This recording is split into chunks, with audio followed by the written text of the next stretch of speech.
What's up, guys? We are here for episode 11 of Kart Talk. We got a lot of new faces on here. In fact, one that will be joining here shortly. And just to keep it festive, I got my Santa beard on too. So we have a lot to get into. We have a lot of new faces, a lot of people to introduce to. So we won't wait any longer. We have This Be Chris, who will be joining here in a second, as well as Nightrow, who is in the top right corner of your screen. These are our Super Stud members. They can join us anytime that we have Kart Talk. They just, in fact, both of them were members and just were so excited about the community that they bumped up to a Super Stud. So this is the first time on Kart Talk to be able to join us live. So we're excited to have both of them. Welcome, Nightrow. Hi, guys. Happy to be here. Awesome. And then we have two of our members that we had a huge contest. You probably already heard from the rundown. We had a huge contest in November. That Jumbo 88 won, so his prize was to join us for the rundown, and I decided why not offer and extend the runners-up prize. So I decided to give second place, join me for Kart Talk, and these two gentlemen tied specifically on the dot. I think it was like 368. Maybe you guys can correct me there, but these guys did really well. They showed up for all five Monday member sessions. So excited to have Zooms and MKD Ben. Welcome. Hello, everybody. Good to be here. Awesome. And the last remaining gentleman is a legend in my mind. He's the godfather of ER. ER Dad. Welcome. Hey man, how's it going? Let this camera prop up against something. You're good, man. We have a lot to get into. We'll kind of get in before we get too further into all the different topics we have. We're obviously in the middle of a holiday tour, and there's a lot of topics there. We have a New Year's and potentially a Kong on the way. Who knows what's going on? But figured we get everyone's origin story. We'll start with you, Nightrow. So tell us a little bit about how you found Mario Kart Tour, how you got involved in the game, any other information that you want people to know about you, where you live in this crazy world, and just let people know a little bit more about you. Okay, cool. So I'll just go Mario Kart in general real quick. As you can tell, I'm part of the younger generation. So Mario Kart Wii, that game was my whole childhood. And then I've also played Mario Kart 7 and 8 Deluxe. For Tour, I heard about it a few months before release and then forgot about it until release day when everyone at my school had it. So I got it too. My brother got it also on release day. And then we loved it. Within a few weeks, like everyone I knew had dropped the game, but we were still playing. And so, yeah, we've been playing ever since. I've been a mix of Gold Pass only and like buying a pack every tour. So, a fair mix there. My brother dropped it just before second anniversary, so it's just me now, but I have the community. So that's great. Yeah. As for content creators, I first found Abdallah like in Paris Tour 2019. Then I felt like he was getting a bit negative about the game, so I dropped out. A couple months later, found Carlos in Holiday Tour 2019, a long time ago. Became involved like 8-9 months after that. Found Kart Life in November 2020 when I was in Carlos's stream and we rated Kart Life for the Team Mario for Mario versus Luigi speech. Found you Studfit in like Rosalina Tour with that rundown and Frenzy Fans a couple weeks ago. Awesome. Oh, yeah. And I live in Utah in the US. Utah, cool. I don't think we had I'd say Big Smith was from Montana, not too far away. I think that's the only Midwest we've, I guess Jeeves is Chicago. Chicago's kind of Midwesty, but man, that's quite the timeline. I appreciate you walking everyone through that. That's really helpful. I'm curious, is your brother's name Dayroso, or what was his screen name? His in-game name was Doodlebug. Nice. We have to show him this video and let him know, hey, look what you missed out on, man. Very cool, though, that you guys got involved in the community as early as you did. And it's been a pleasure having you a part of our server and getting to know you a lot over the last couple months. MKD Ben, we'll just kind of go clockwise. We'll start with you, man. Tell us a little bit about your origin story, how you found Mario Kart Tour. If you want to go into depth as to the content creator and how you found out about them, that's cool too. Let us know where on this crazy world you're calling from. All right, so I've been playing Mario Kart for like most of my childhood and like, adolescence and stuff. I started with like probably Double Dash, and then played Mario Kart Wii a ton and Mario Kart 7. I had heard stuff that about Mario Kart for the phone being in the works, but I wasn't really like interested in it until like the release date started getting closer. So I just a lot of my friends at school, they were all excited about being able to play Mario Kart on your phones, you know? So I was like, yeah, we'll try it out, see what it's like. And then I, like many other people here, found it really enjoyable and enrapturing. But almost everyone else I knew dropped out. So I was just kind of playing on my own for a few months. I was still finding fun in ranked and, just figuring out what to invest in and stuff like that. I didn't get involved in the community until maybe like March 2020, I think. I don't remember. But it was through Facebook groups first.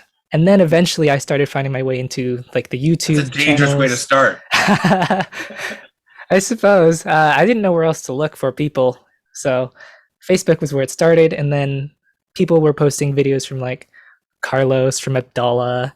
And then eventually I found my way into Discord servers. So to try to like get the most I could out of this game, I ended up spending time creating my own like DKG tracker, a driver kart glider tracker on my own. So that was something that I wanted to start sharing with people. So then I talked to Studfit briefly, and he let me into this other Discord group where I was like sharing my spreadsheet and trying to help other people. So I think that's all I want to say for now. Yeah, well, for those who have been starting to see the All Cup ranking MVPs as a part of the rundown, that is actually a resource provided by Ben. So thank you very much for that resource. It's a huge help. We'll have a link in this video to that. I think I love to keep it involved. I didn't even realize that. I think I've been working with Marco. He's like, yeah, this Ben guy. Then I'm like, wait, are you the best Ben guy? This is Ben? Yeah, that's me. I'm Ben. And I never put the two and two together because I'm an idiot. So that resource is available, and it also shows you also where cup spotlights are, right? So if an item is in a pipe, it is spotlighted. And so maybe just tell the audience what all is going on there. So is it the second cup of the third? Yeah, I can explain the spotlight boosts real quick. So anything that is in the first pipe, all of those spotlights, they will be boosted either from bottom to middle or middle to top on the second course of every cup. And then the same thing will happen for the second week spotlights on the third course of every cup. And then if there happens to be a commemorative item, something like the Glinting Glider, Happy Ride, or Candy Clown this tour, it'll be boosted one shelf on the first track of every cup. Wow. Oh, and then there's also the cup boosts. Like the name of the cup, if it's like Donkey Kong Cup, then Donkey Kong will be bumped up one shelf for all three tracks in the cup. So it could be, bottom, middle to top. And then those can stack as well. That's also a thing that sometimes happens. But yeah, I think that's it. Yeah, that happens a lot. I think that's why everyone got excited about Kamek, is that he has his own cup, and we've seen PGP on the Rosalina Ice World track, the T track, which didn't have a coin box before, and it kind of shook everyone up. And we were trying to keep track of world records, and it made things very difficult. So thanks for kind of clearing that up. It's still something I probably need to write down and like try to. But it's good to know like one tier to two tiers, etc. So we'll get the hang of it. But if you haven't, just like me, check out the resource. Ben does it every tour. So thank you for putting that together. And sake of going things clockwise, ER Dad, tell us a little bit about your origin story, where in the world you're calling from, and a little bit about yourself. All right. Hello, guys. I'm ER Dad. I'm currently in China, so I'm using a VPN to talk to you guys. I'm playing the game, even so. I'm Canadian though. Yeah. How it started for me, well, since I'm in the older generation, like Studfit, we started on the Super Nintendo, right? Playing Mario Kart, the first one ever. I think I went more addicted to it on the 64. I think that's where the game got much, much better, right? And the battle mode, of course. Oh, I spent hours on that one. The battle modes, I think we're all waiting for that in Mario Kart Tour as well. Could be Yep. amazing. And then I think my Mario Kart career kind of stopped at that point. I didn't see myself playing much on the GameCube or the Wii. And then, when I saw it, I received an email from Nintendo, right, the subscription, right? Like you receive here and there every month, and so that they talk about Mario Kart Tour. I was like, I'm gonna try it. Also for the nostalgia, and then also I'm like, I mean, it's opened up for me to the world at the same time. That's why I love the Mario Kart community, because when you're in China, you're closed down, right? You don't see much of the outside world. So for me to be part of Mario Kart community is for me to be like, go back when I feel like homesick. I talk to people from America or Canada per se. So that's Mario Kart Tour for me. Yeah, and if you can, just I guess provide us some insight as to China does not allow people to play Mario Kart Tour except for in Hong Kong, or if you're from another country, or how does that work? I mean, they don't even have the Mario Kart game in their app store or the Chinese app store, so that they just totally blocked there. So what I need to do is I need to change my phone region to Canada, which I can because I'm Canadian, and I download or update the games there. And I have to switch my phone back to China, and then I have to use a VPN to connect to the game. Otherwise, I won't be able to connect to it. Wow. But then once I'm in the game, I can close the VPN. It's just to get in, Wow. I have to, because with VPN you're kind of lagging slightly more. Yeah, you're lagging a bit more. So when it comes to MP, that doesn't really help. Is it all gambling games aren't allowed in Japan, or just Mario Kart specifically? Well, history-wise, China and Japan are not very friendly. Yeah, sorry. Yeah, I'm in China. China and Japan are not very friendly, so that's why most Japan games you won't see them in China. Yeah, I'm in China. So Mario is one of them. I did the same for all the other Nintendo games, so that you won't see there. If not, then if a game is quite famous on the phone or their games, China will make their own version to be able to play on the servers. Really? Yeah, it'll be just this. They will take the stuff, pay for the stuff, and then they would just make their own servers so that the Chinese people can't interact with the outside world. That's crazy. Well, we're glad that you're able to VPN, and if it's a little laggy, that's why. But you seem like you're coming in pretty clear, so I appreciate that. That's good. Before this, Chris joins Zooms. Why don't you tell us a little bit about your origin story and where on this world you're calling from? Well, I'm not as I grew up with Mario Kart Wii, like Roso. I remember back in the old days. I forget how old it was. I think I was like 2011 or 2012. Oh, back when the Wi-Fi connection was still up, I was talking to Magic Cruiser and trying to get to 9,000 VR. And eventually I switched to Mock Bike and I made it, and then I just quit that account, so it would be at 9,004 VR forever. Wow, that's really impressive. What exactly is that? What is VR? Versus rating. It's basically your online rating. Okay. And I think specifically for Mario Kart Wii, right? Right. It wasn't even hard to get it back then, apparently, but I was not very good because I was approximately like 9 or 10 at the time. Wow. Solid. And then I moved on to Mario Kart. I played 7. I actually, when a glitch was discovered on Daisy Cruiser, I actually grinded out a bunch and briefly held an American record for that. Oh, impressive. It's still 10th overall, but otherwise, I played that for a while. But eventually, by the time I went to competitive community, their competitive community was dead, so that kind of deflated my also because the lounges there was no middle ground between the lounge with the very best players in the world, and then online with random players. There's no middle ground, and I've also played 8 for a while. I don't play that anymore, and I play 8 Deluxe casually. For a while, I was competitive, but eventually I decided that was more stress than it was worth, and I quit. So quite casually. And as for Mario Kart Tour, I'm the outlier here. I didn't even get started until the Cat Tour in January 2021. And I heard it when it came out, but then everyone said it sucked, so I didn't download it. I remember that. Everyone said it sucked, huh? Yes. Yes. The purists, and, the people that didn't like the combos, like is that what you're saying? Like the purists, like the true racing fans that were. No, I'm talking about people who did like how they just didn't like the game. I don't know, but that was just a general sentiment I got at my school that it sucked. I think it was like the gotcha stuff, and like you have to pay for stuff. People that hated that.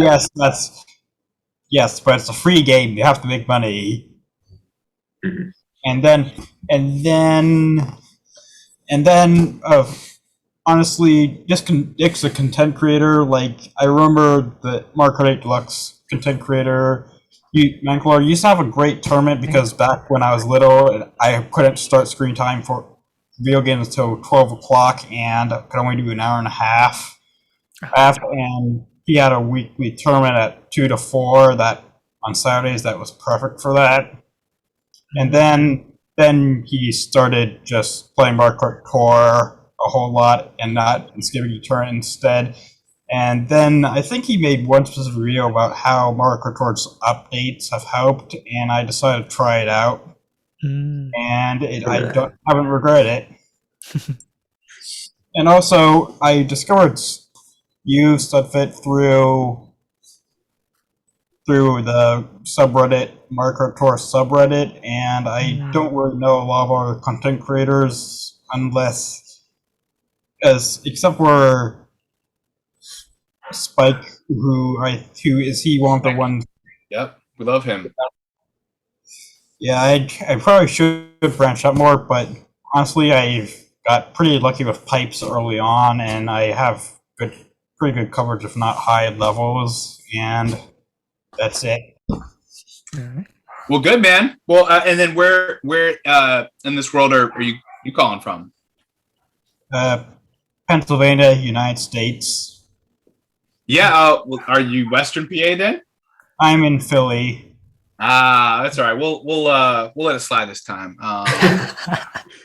He's surrounded by Americans. No, actually, I think this be Chris is from Philadelphia, so that'll be nice when he joins to have two brotherly loves. Philadelphia. This is my. Hey, no, it's okay. You guys you got a lot of founding fathers there and everything, so I think you. But obviously, there's a lot to get into when it comes to Mario Kart. So I appreciate everyone's origin story. Hopefully, that gives some background to people as well. We have an icebreaker that was provided to us by Tabor. We obviously love Tabor a lot, but he said, we have drivers dressed up as reindeers, koalas. I guess reindeers are an animal.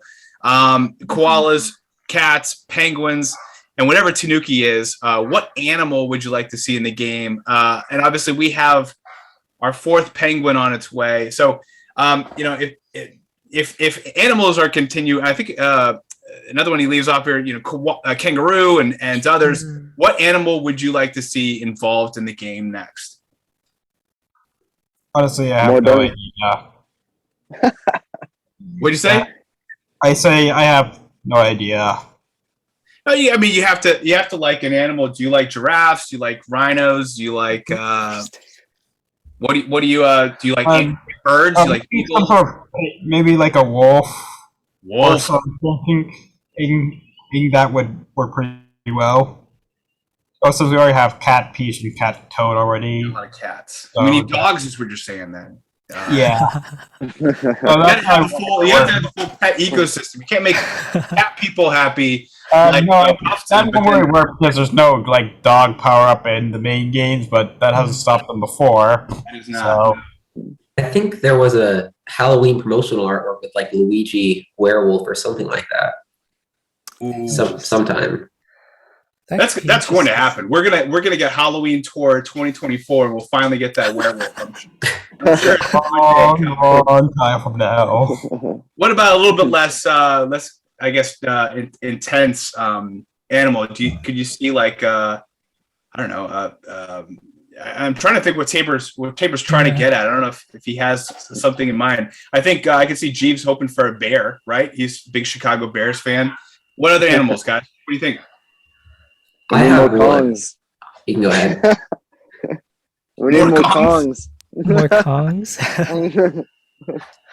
In fact, I think right now at this point, we actually have just as many penguins as we have monkeys, right? Yes. I guess so. Coming next door. We could use some more. What were we gonna say, Ben? Well, I was thinking like maybe some other kind of bird, but I'm not really sure what would fit into the Mario universe at this moment. I would Woodpecker. A woodpecker. I guess they've got those in like Odyssey, right? Like the ones where you can take them over and then you peck the wall and then you can like catapult up. Yeah, I remember the nerve-wracking section on the darker side where you had to use that to scale swing platforms. If you miss, you die. I remember that. I played that. That was nerve-wracking. I don't know. That was just a thought. I didn't really have that many other ideas for this one. That's all right. Tabor likes to ask the tough hitting questions, so I like it. It was great little icebreaker to start with. Wait, hold on. I have one. Yeah, go for it. Have any of you played Super Mario Bros. 3? Yeah. Back in the day? Yeah. You want the frog? What about the frog suit? Yeah. Oh, that makes sense. I haven't played that. I'm not old enough. That would be a cool idea. I like it, man. All right. Now we'll get into a little tougher questions as we go through. We're wrapping up here 2021.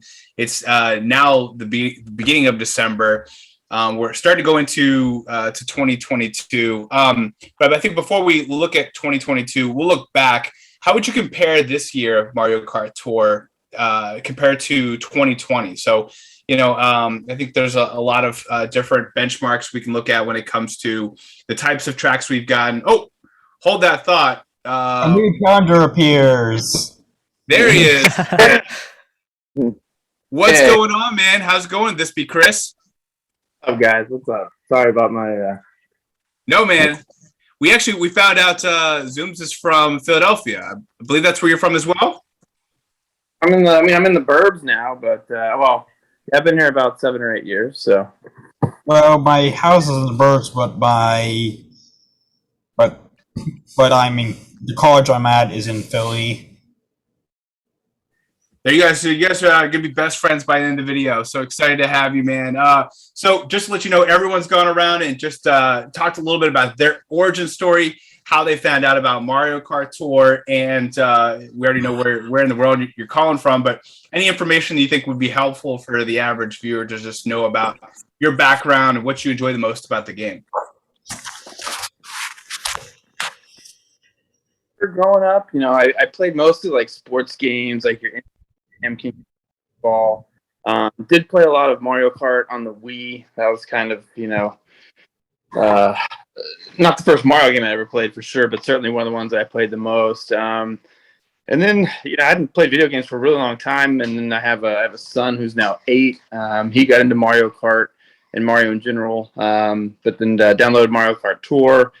So I don't know when I downloaded it for the first time. I don't remember when I joined, what tour it was, but at first I joined it just to kind of play multiplayer with him, and then over the months kind of started to get more and more into it, and then kind of stumbled upon some of the OG YouTubers, and then found Sammy and the rest is history. So kind of slowly over time ramped up my expenditure and where I'm at a little bit.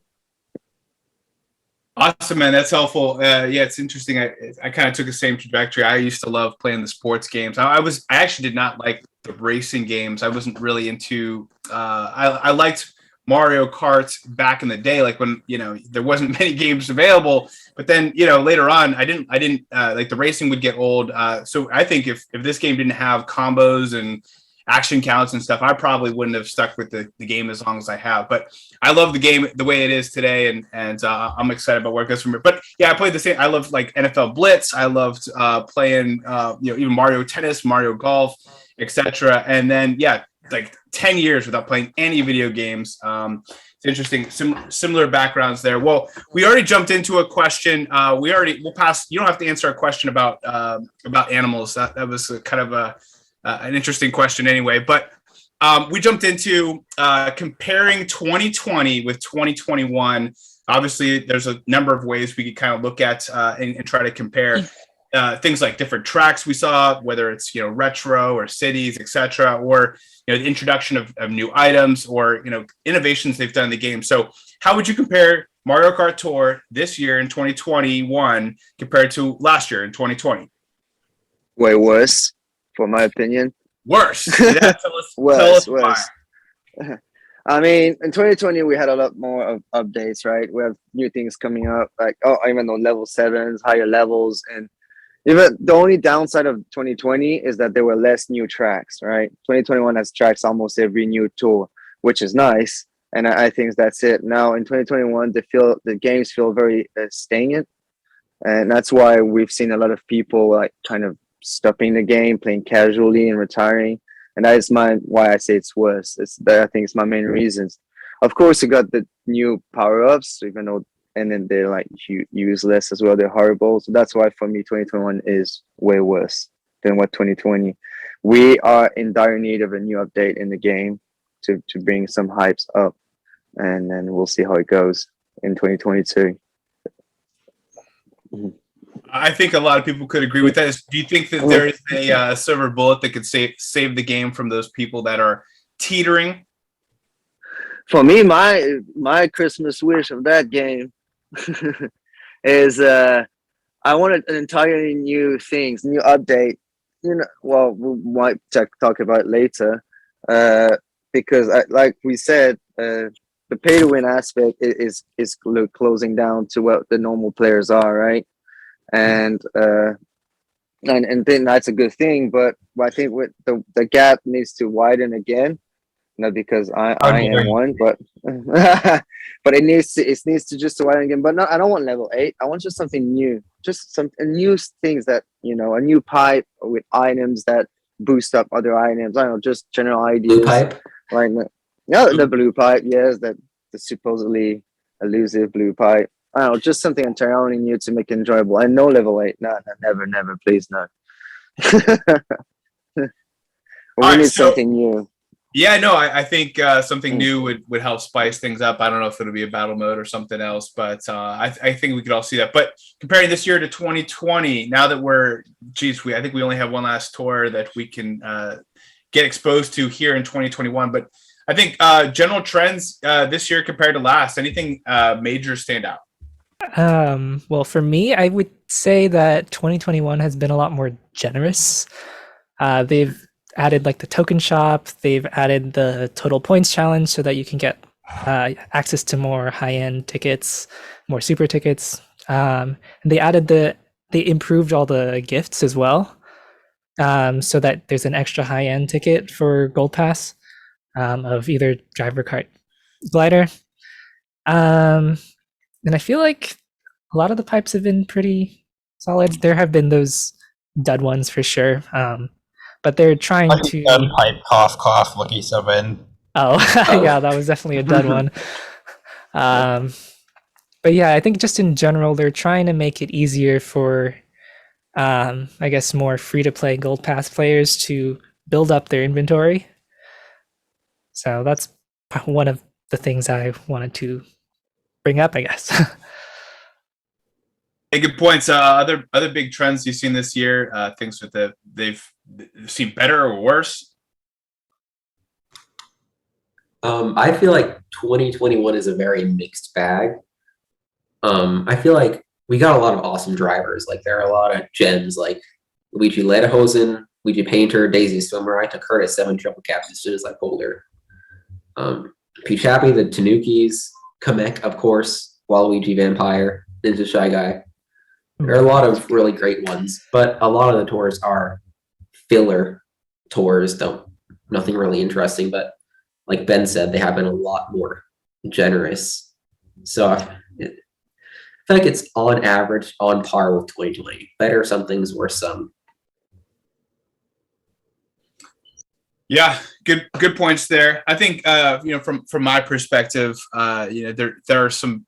I think they've actually hit it on the nail when it came to how generous they've been and how they have been trying to add all these things that no one cares about, but they are giving it to us. Like they are giving us new items. They are giving us a lot of new rubies. But like at this point in time, I think we're looking for something more, something bigger than just rubies, just bigger than more red B dashers. So I think at this point in time, we are looking for something more, which we'll kind of get into. And it's one of the other questions we have is, as we look forward to 2022, what needs to happen. And so I appreciate everyone's guide there. I will say we talked about on the rundown and brought it up, but we'll be doing an award ceremony, hopefully the week between Christmas and New Year's. Spoke with a couple other content creators. Sammy's on board, Carlos on board, partly to promote it, but then also, who knows, maybe join us for the award ceremony. So we've kind of talked about wanting to do some categories, things such as driver of the year, cart of the year, most underrated cart of the year, most underrated driver of the year, but then also do like most likely to succeed and kind of do like a play off of like being in school and having that for like future items. We might even do a top content creator of the year and let everyone try to push out and get some exciting votes from their viewers and see viewers can vote the most. And it'll be fun there. But I'm curious, are there any other major categories that you'd like to see included? I can't really think of any. I think you nailed it on the head. I think we talked about best costume, and as because that's a category at the Grammys or one of the award ceremonies is best costume. What do you think would be best costume out of any of the drivers? I think I have to put Waluigi Vampire up there. He's pretty cool looking. But that's true. Yep, for me too. Along What do you think, with Sims? Shy Guy. Shy Guy? The Ninja Shy Guy was good up there too, but so is Waluigi Vampire. And Luigi Lederhosen too. Oh yeah. Almost all the Rosalinas. Almost all the Rosalinas are good. Very good costumes. Honestly, I think the new Mario Satellaview is pretty cool. Like I like his aesthetic for sure. It's awesome. Yeah, I like that one. If I had one to vote for me, I go way back. 2019 Kimono Peach. I like the haircut and the suit, the kimono. I think that's mine. I would vote for. Yeah. Simple cool. yet elegant. I think everyone always is overthinking or overlooking Bounce, aka Yoshi Kangaroo. I mean, I think that how cool is that? Like he's literally dressed up as a kangaroo. Pretty sweet looking. All right. So we've talked about 2021. We're wrapping up the year. As we're looking at 2022, and if you had to make a Christmas wish for what the game would get, so we've already assessed where we are today. We've already assessed last year.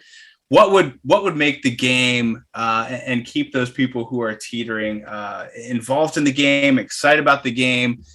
Would be more retro tracks, more nitro tracks, more boomerang drivers, more giant banana drivers, more coin boxers, maybe even for some people. What does the game need? If you had one Christmas wish, what would you wish for? Wii tracks. I want Wii tracks. That's a good one. Newer tracks. Yes, when it comes to tracks, newest. Stop going to the SNES ones. I know they're easier to make, but even if we have to cut short a Rainbow Road, like they did with the 3DS one, I don't know why not. Cut one short and then make it even because they're probably bigger, right, on size, on data. So cut the newish track, even if it's an AMK, a Mario Kart 8 track, and make it more. On in the game. Yeah. Give me a Coconut Ball. I want Coconut Ball. Oh, yeah, Coconut. Oh yeah, That could be Coconut an interesting Ball. one. That might be tough to code for them, but I'm sure they could. They could do it, and yeah, more Wii tracks and more retro tracks for the newer games in general. Why aren't there any Mario Kart 8 tracks? Anti-gravity, probably. Yeah, Yeah, they're big. but couldn't they tweak a couple of them to some of them to not use anti-gravity? Like if you tweaked Mario Kart Stadium a little, it could work, wouldn't it? Because it isn't like you're not going upside down; it's just a very steep slope. Hmm. Yeah, they can make it work. Yeah, just wish and Rainbow Road. I don't think doesn't have any upside down sections at all. That's my wish. More Wii and some Mario Kart 8 retro tracks would help, and also maybe a battle mode. That's 2 wishes. That's too many wishes, man. That's the wishes for the rest of us. Okay, Make hundreds of them. okay. Now the GB subverts one of those wishes. The battle mode sucks. This because what's your wish, man? For me, if I'm speaking selfishly, like I feel like the first couple days of every tour are awesome. Even if it's not the best tour in the world or a filler tour, it's still kind of fun and exciting. And then there's the sort of towards the end as that starts to wane. I'm kind of looking at ECR and grinding the first week of rank. But for me, it's like the last 4 to 5 days of every tour like really loses steam. Kind of to the point where sometimes I will, just stop grinding and stop playing for a couple of days just so I have this like stress of like, oh my gosh, now I've got to play. And it kind of like gives me a reason. I remember I think it was on maybe a Kart Talk, somebody said something about if there was some sort of thing or some other competitive aspect, when you logged in, that would be kind of interesting.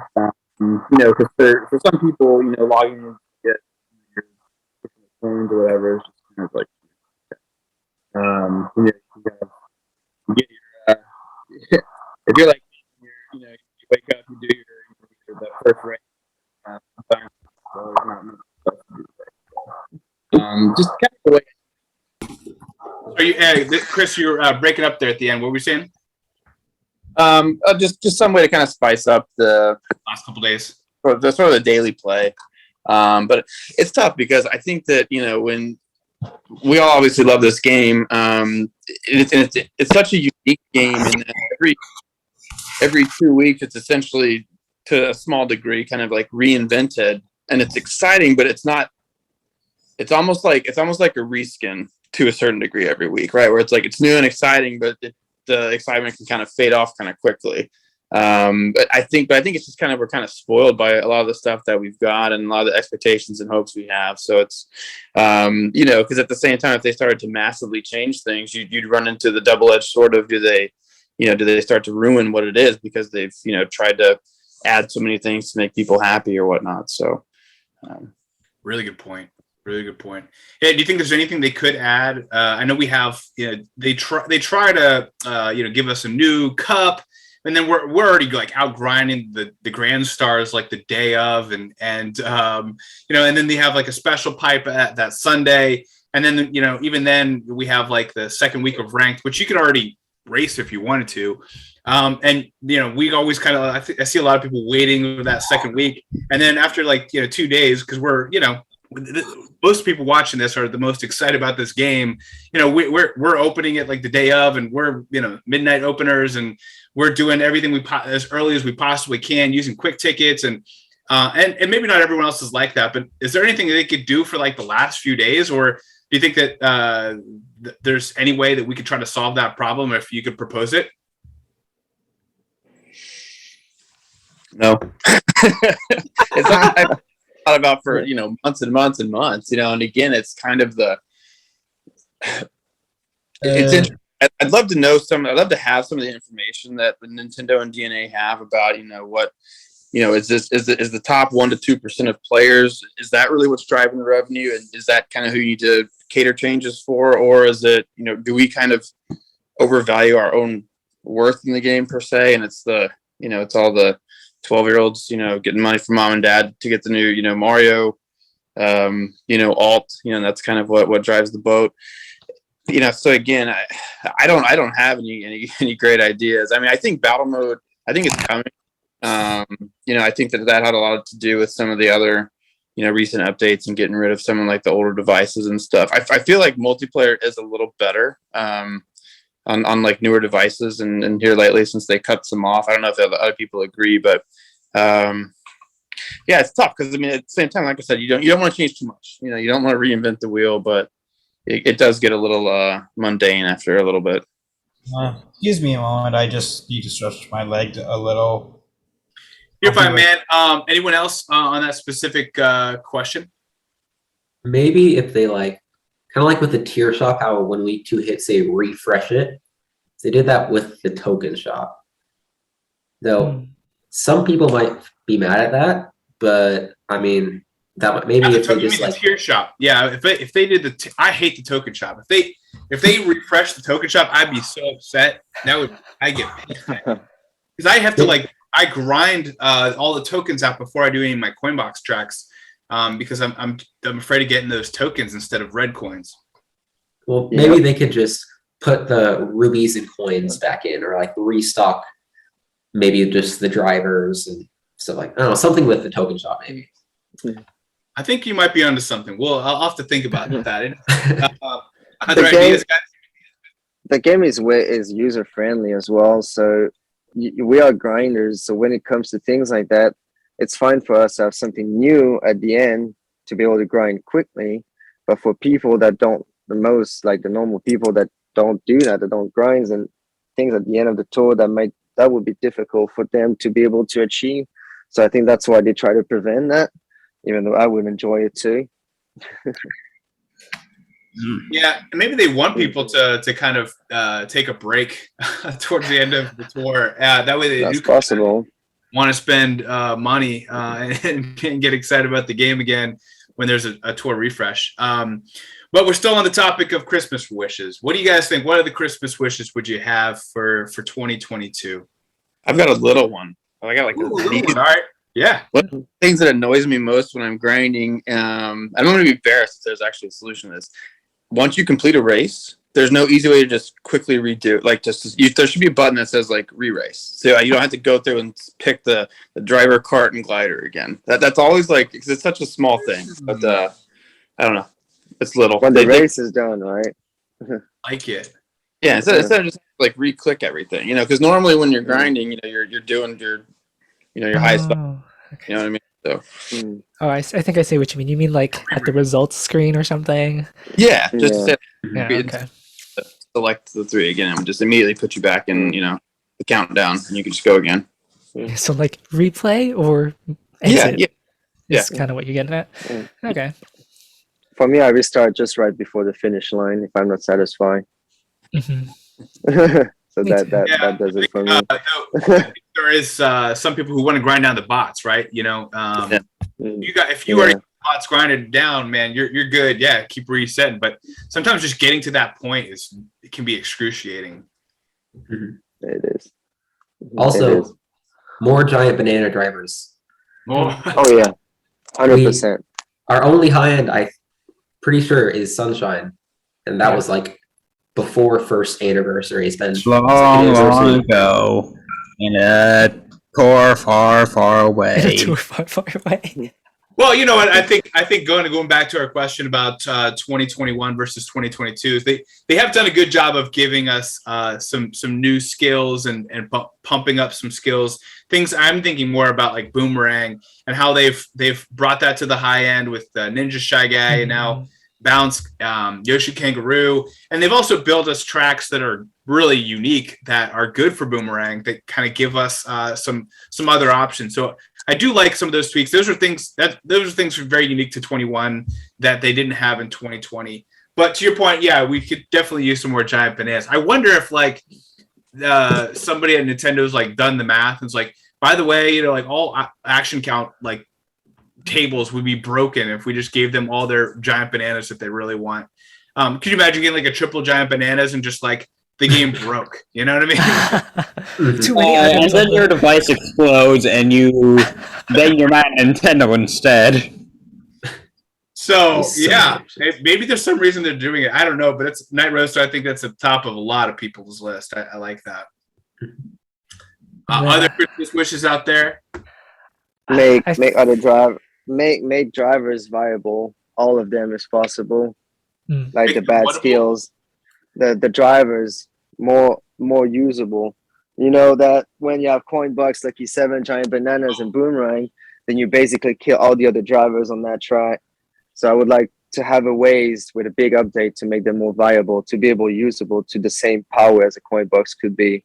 I would like to do that to be able would to give them use. less money, probably. Yeah, yes, probably yes, but I mean, But big I companies would- want money. They won't I'm, do it. They'll do anything. the for money. problem the problem is that we're stuck to like 30 drivers now, and then you're set in stone for the whole game. And then we're over 100. That means there's more than 70 dead drivers. I think that's too much, you know. What's the point of having them if not just to play for fun? Which is A very good, impressive Caddis would do. graveyard is why. What? Yeah, we're grinders. That's why it's we see it that way, because I'm a grinder, so I cannot use these drivers anymore, and I would like to use my little junior pirate again. You do love that Bowser Jr. Power Wash. It looks awesome. Oh, Yeah, I think like Nintendo's been trying to kind of do that the best that they possibly can with the way that the game's set up right now, which is kind of like cap the coin box coverage at like 24, 25, 26 tracks, and then like allow these other drivers to get into the 30s, thinking like Birdo Black and you know, Peak Explorer. And so by giving them more coverage and coin box coverage less, that's been like their kind of their makeshift way of trying to solve the problem. But yeah, I mean, it definitely is a very, very obvious problem Question. to everyone but Nintendo. Yeah, go for it. What? Never mind. I just have to look at algorithm. But doesn't Black has 21 top shelf non-city tracks, and Peach Explorer has 26, and they have the same item? So why is Black ranked 8 spots higher? You're talking about in like the top 10. Yeah. It's mainly because of the course coverage, the how many non-coin box drivers that's on those tracks, the other categories. Tabor's done a good job of bringing up all these different parts into his algorithm. So it's not just pure coverage; it's also other drivers, other coin box drivers, and also ranked percentages as well too. So there's a lot that goes into that, but that'll be a question more for Tabor than anyone on this call for sure. Yeah, great points there. I thought everyone did a great job. Chris, you brought up multiplayer, and it's one of the reasons why Ben Zooms is both of you guys are here. I will say, ER Dad, you actually very, very familiar with multiplayer as well. So I figured we kind of take the direction there. So you have some great multiplayer players here. Let's discuss some of the best practices you see some of the best players doing. So to kind of, take that and pull it apart a little bit, we all kind of know that there are some better drivers to use in multiplayer, such as Heart drivers, or maybe even some Lucky 7 drivers, maybe even Bob-omb Cannon. We also know that, smaller hitbox carts are better than larger hitbox. It's kind of the reverse of the single player. And then there's great skills, things as like red shells, giant mushrooms, etc. But what are the advanced tip tricks? So if we already know those basics, what are some advanced tip tricks that you see communities do? Like for you, Ben, in these in the competitive leagues, or for you, ER Dad, and some of the competitive league you're in. What do you see people doing there that the average player, especially when getting Grand Stars or elsewhere, that they're not doing? How to use your items. How to use your items wisely. Yeah. When to use them as well.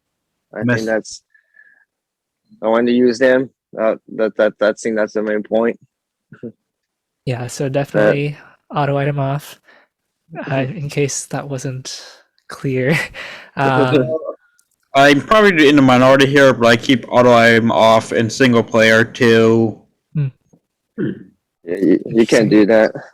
You can't do that. You can't do that because if you're No, I you're just out use to those an item, items before the next item box. yeah, but sometimes the item box come too quickly. And for example, lucky 7, if it's on the use and you reach the box, you're not gonna get an extra item. If you have item on, then if you use the lucky 7, you still get a new item. You know, so Uh, you but, kind of need to do it. well, I've always just kind of Yeah. like the contrary. Yeah. So You have to be Yeah, really, give it a really shot. ahead of it. You know, I think you'd be surprised. But for it hasn't multiplayer, really mattered much for me, Yeah. but except for but honestly, I probably should have turned it on Mary Mountain this tour. That's the only exception I can think of. Because that extra Yeah. item box on that trick Even for would those Oh, vanilla. would that work? the Vanilla Lake. I mean, the Vanilla Lake are horrible. oh, you have. No, I've never I haven't had any problems with Vanilla Lake. Oh, it's you have to have auto item on. You have to have it because it is bang bang bang bang bang. You're just like item Yeah. boxes are hitting you in the face like crazy. So No, I've gotten used to auto. I've gotten used to it. I always get the items off before the next box. So honestly, it hasn't even made a difference. Yeah. You should try auto item. I think you'd be in the minority. Here. But for Yeah. multiplayer, yeah, I think the goal is to keep item on, auto item off. That's a good one. What other advanced tips would you say, guys?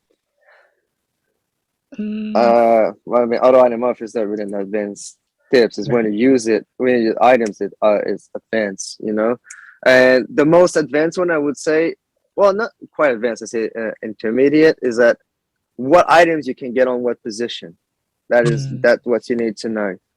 That is very, very important. Like you don't want to be third place. Third place is a horrible position to be in. You're gonna get green shells and bananas all the time. You get more red shells in second place than third place. That's how stupid third place is. Huh. And the only thing that third place can be good is that you have a higher chance to get a heart in second place if you use a heart driver, and that's it. You get bombs, and then you don't want this stuff. It's always when you want to get your items. Yeah, go ahead. Bombs and Mario Kart Deluxe are really overpowered when dropped backwards, but they would go off whenever a driver was anywhere near them. But in this game, you have to actually touch them, so it's not nearly as broken. But yeah, I've seen some players like in more like one-on-one settings, like as they're turning a corner and they have a bomb, they'll drop it so that like the person behind them can't see it. And then if they're trying to take the shortest way possible, they'll run into the bomb and it'll severely cripple them. It's always that. This is the best place to drop items. It's on turns. On sharp turns, this is where you drop your items all the time. That's true. Yeah, so sharp turn, like right on the sharp angle, or do you put it like after the turn or before the turn, or it's in it, right in it, because people would try to make the shortest turn, like the sharpest turn, and they just gonna if they want to avoid it, they'll take a longer turn, and that will slow them down, and also slows the process to get a mini boost because you take a longer turn, so it's slower. So it's the best place. So you slow them down, so you go ahead. So that Ben is correct on that one. Yeah, so another thing that I do, not so much in like Clan War League or anything, but again more on like one-on-one or like smaller group settings, is if you're on like a trick ramp, you know, like those red ramps that go up, and you have like a mushroom, I would use it like at the top of the ramp, because normally like once you reach the top, you kind of slow down and you stop moving like forward as much. So like when you use the mushroom, it'll actually push you forward more. So that's something I like to do. okay? It's either that or you do it after the jump to boost you down, so you go faster. When you release your mini boost, it's always after your jump because it's going to boost you down instead of going up, so that's faster as well. So that is correct there too. You're right. That makes sense. I know it gliding is slower than just being on the ground, so that would make sense. That is also correct. You don't want to be jumping too much. You want to be, getting back on the ground as quick as possible. That is correct too. I always avoid glider if you can, and ramps. If you don't need to take a ramp, you don't take a ramp. If you don't need to take a jump boost, you don't take a jump boost. Even if it's if it goes Really? up a little bit, you avoid that. Yes, Does it speed you up? If The jump boost? it does, but just by going up the ramp a bit, you'll slow down. So if it goes a sharp turn that you have to turn left per se, and the jump boost is a bit on the right, it's better to just turn left and don't take the jump boost. It's so faster. What about those like little tiny jump boosts you see like on Choco Island sometimes? They're like really tiny. These are good. These are not affecting you, so these are good. Okay. It's at the moment that you start to go up a bit that you'll slow down. That's helpful. I will say, in multiplayer, especially as we've been doing it as members, I can't tell you how many times I'll be in like first place, not see anyone the whole time, and then all of a sudden I'm like right there at the finish line, and then 4 people like bombard me. I know I was racing with Nevermind probably about 2 weeks ago, and he was crushing me with the Super Bell. Like that was just, he literally got me like 3 tracks in a row where I'm in like and then Super Bell like right at the line, and then I fall into 5th place. Like I don't know, am I doing something wrong? Am I not supposed to be in first place? I feel like everyone who's in second place ends up winning, like towards the end, like that. If you're against good players, you never want to be first. Never. Yeah, Never. I have that bad habit. Yeah, me too. Why is that? I like to take the risk. Me too. But except for when you cross the finish line, you want to be in first then, don't you? Well, yeah. if you At like the finish to be, line, yeah, but I feel like if you're front running, that's not a good sign.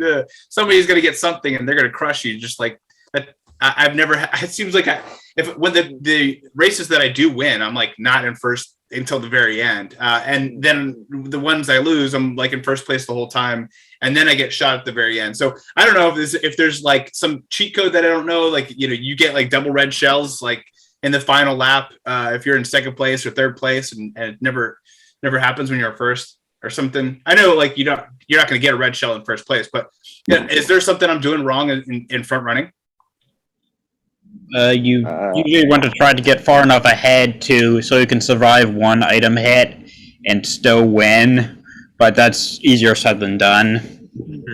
Yeah, it's those pesky blue shells. yeah, that's the main problem. If you want to be first in front running, you want to risk it, and you don't want to get these double coins all the time. Then you want to have a green or banana glider if you want to front run. That's why you keep idle off. Mm-hmm. For multiplayer, of course, but one of the skill you do in multiplayer is that you hold off your items, and you don't throw your red shells right away in second place. You throw it when the first place has passed the item box, so that he loses an item. You always do that. That's the rule number 1 of MP. You throw your red shells after the first one has passed the box, so he doesn't get an extra item. But what if they don't have a protection? Then you should throw it before they pass the box so it hits them. Well, if they don't have anything. Oh. If they have anything, you still wait for them to pass, because then they pass first, they get nothing, you still get second place items. You're gonna be first with red shells. And you hold off to your protection. You hold off for protection yourself until the box. So you're protected from third place, and you're gonna hit the first place, and then you're still gonna get protection on first place when the first one you hit. So then you go ahead. That's why front running is not so good, and then you can pass at the end being second. I see. And the other trick that you'll see is your first place and the second place is very close to you. Do a hard turn to slow yourself down. Let him pass first, and then you take second. You get second place item on the box, and then you kill him. When you're neck and neck, that's a good idea. Like when you're like really really close, you can do that. And either try to hope to get your automatically dragged item to hit him or her, or get the second place item and then hopefully get a mushroom or a couple red shells to hit them, to pass them or hit them, and then you have a much bigger lead than you would otherwise. I see that happening a lot at I wasn't as aware of it mid race as much as I do at the very beginning of the race. You see a lot of people stall start or do whatever they can, so that they're not like going through that first item box in first place. I see that all the time. But now that you're thinking about it now, I'll probably be aware when people are doing that to me in mid race. But Very good, helpful advice. I like it. Well, anything else, guys, before we move on? Like I said, avoid third place all the time. I'll have to take that one into account. Because fourth place you can get a star. Oh, really? You can. Yeah, you can. Oh, On that's- 8th place, you can get a star on 8th place. On 4th place, 4th, 5th, and 6th is where the stars at. Huh. So it's rare, but that's why 3rd place is horrible. Even on 4th, you can get a star, and you get more red shells as well. So 3rd place, you're kind of in the middle of you can catch up, and you're gonna get caught up. So it's really a horrible position.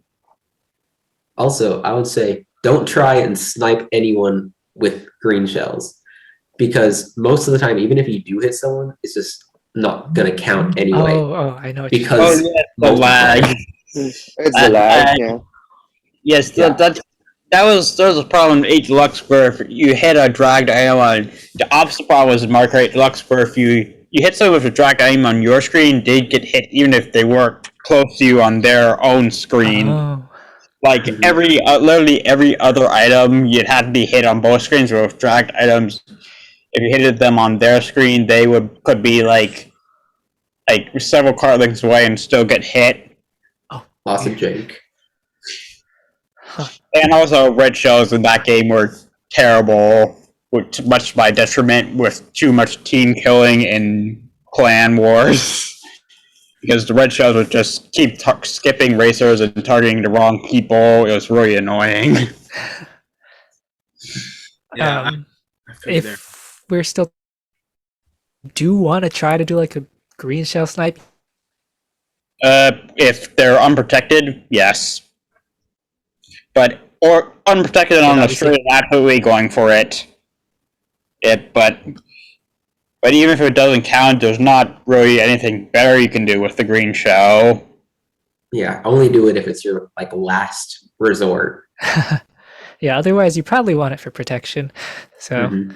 but yeah, if you are trying to snipe, you got to aim a little bit ahead of where you think they're going to be, and that will end up registering the hit. So that's like another kind of skill you can develop if you want to. I use it in like the online multiplayer from time to time. Now I'm getting the urge to play my online multiplayer. Yeah, you know, go ahead. I use green shell for shortcuts on my side.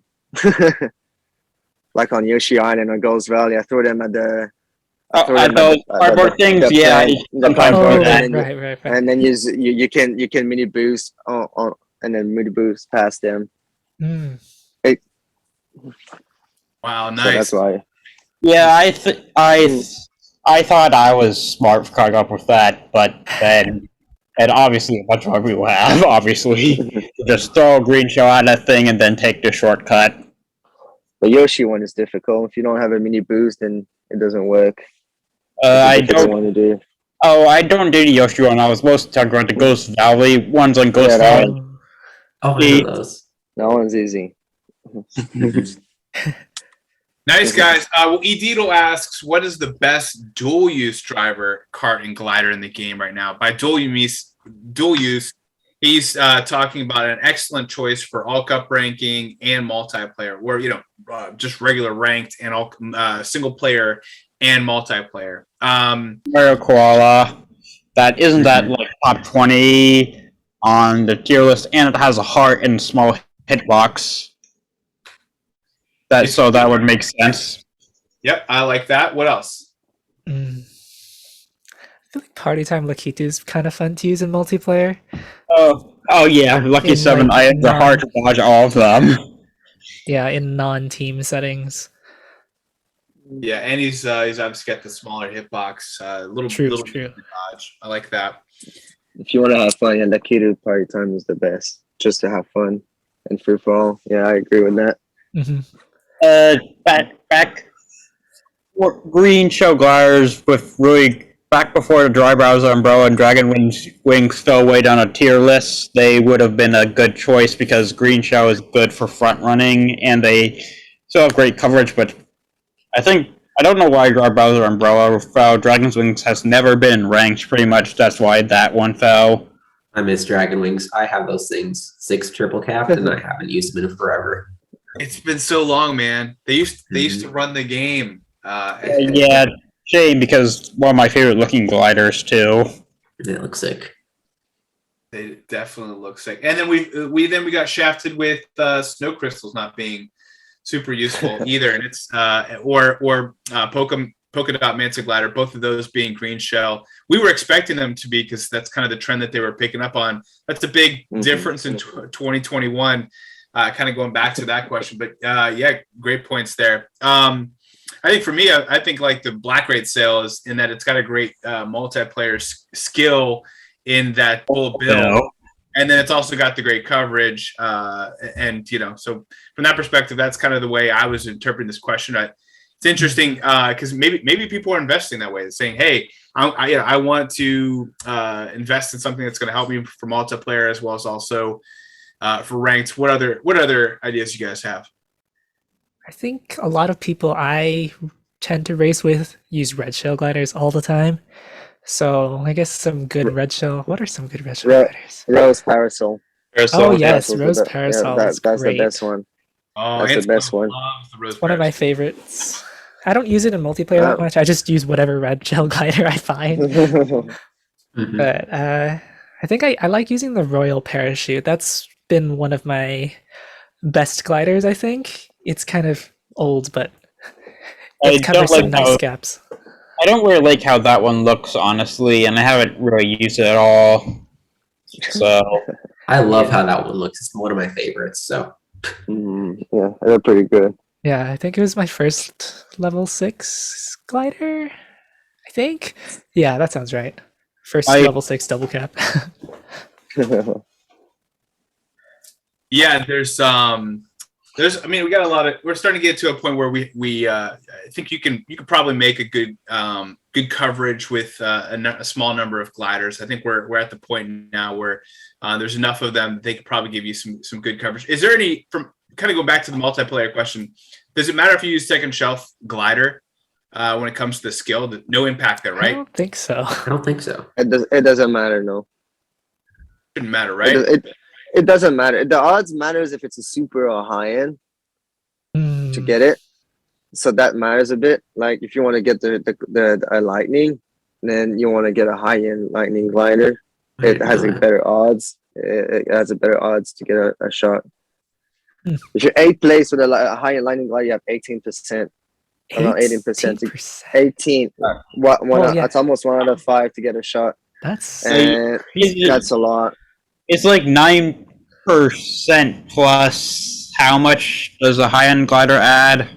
It doubles up. It's 9% without a high end. Doubles it? Yeah. What?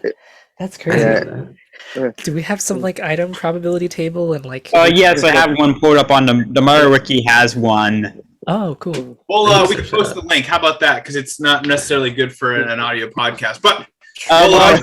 Just go to the main Parkour page and then click the items, and it click items section of the table at the top, and it's right there. Okay. Awesome. We'll kind of take a break from all the serious multiplayer talk and take things a little bit more fun. Kart Life, who says hello. He says greetings from the winter hiatus. Hope the Stud fam is doing well. He asks, if you could own one of the Mario Kart carts in real life and be driving it down the street, which one would you pick? So thank you, Kart Life, for the fun question. I need a break from all this multiplayer rack. I was just getting started, man. I need a inventory. I have to think about this. There are so many amazing carts. I know Knights has something that looks like the Tanuki cart. It's like this. Oh yeah, he does. It's beautiful. It kind of. I thought before it came out, it kind of looked like an off-roader. Just I don't know if it's a Nissan Tundra or something. I don't know what it is. It's just a truck that he's kind of beefed up. But yeah, it looks exactly like the Tanuki truck now that we have that exposed. But yeah, I think I just get out of the way. I'd say the off-roader seems pretty cool. Like just beefing down the street. Crushing some shoulders of the street, but yeah, what do you guys think? Fast Frank. Fast Frank. Fast Frank. That's I get it. I was so cringy when I raced it with a baby. Luigi Lederhosen 2 or 3 times, and Fast Frank, man, you are like German at heart, probably, right? I guess so. Now I'm just getting hungry. What other cards would you guys say? What about you? This be Chris? I'm gonna go all American and say Star Spangled Flyer, just because that sticking out the top. I think it'd be awesome to you could pull up next to a crowd and just rev that incredibly loud. So I'll go. Actually, I pulled up lists of stuff. I can't think of things off the top of my head. I don't know how you guys can do too much. Spent too much time studying this game. Probably played this game way too much. This be Chris. That's our fault. Yeah. Now That's you the best Canadian the Grand Bandwagon. That'd be pretty cool too. Right? I always really wanted that to get some buffs. It never really did, but I wonder if any of the hop rods. What do you think about that? I was just Dark thinking hop rod. about that. That's a funny little one. I feel like the crimson one's pretty nice.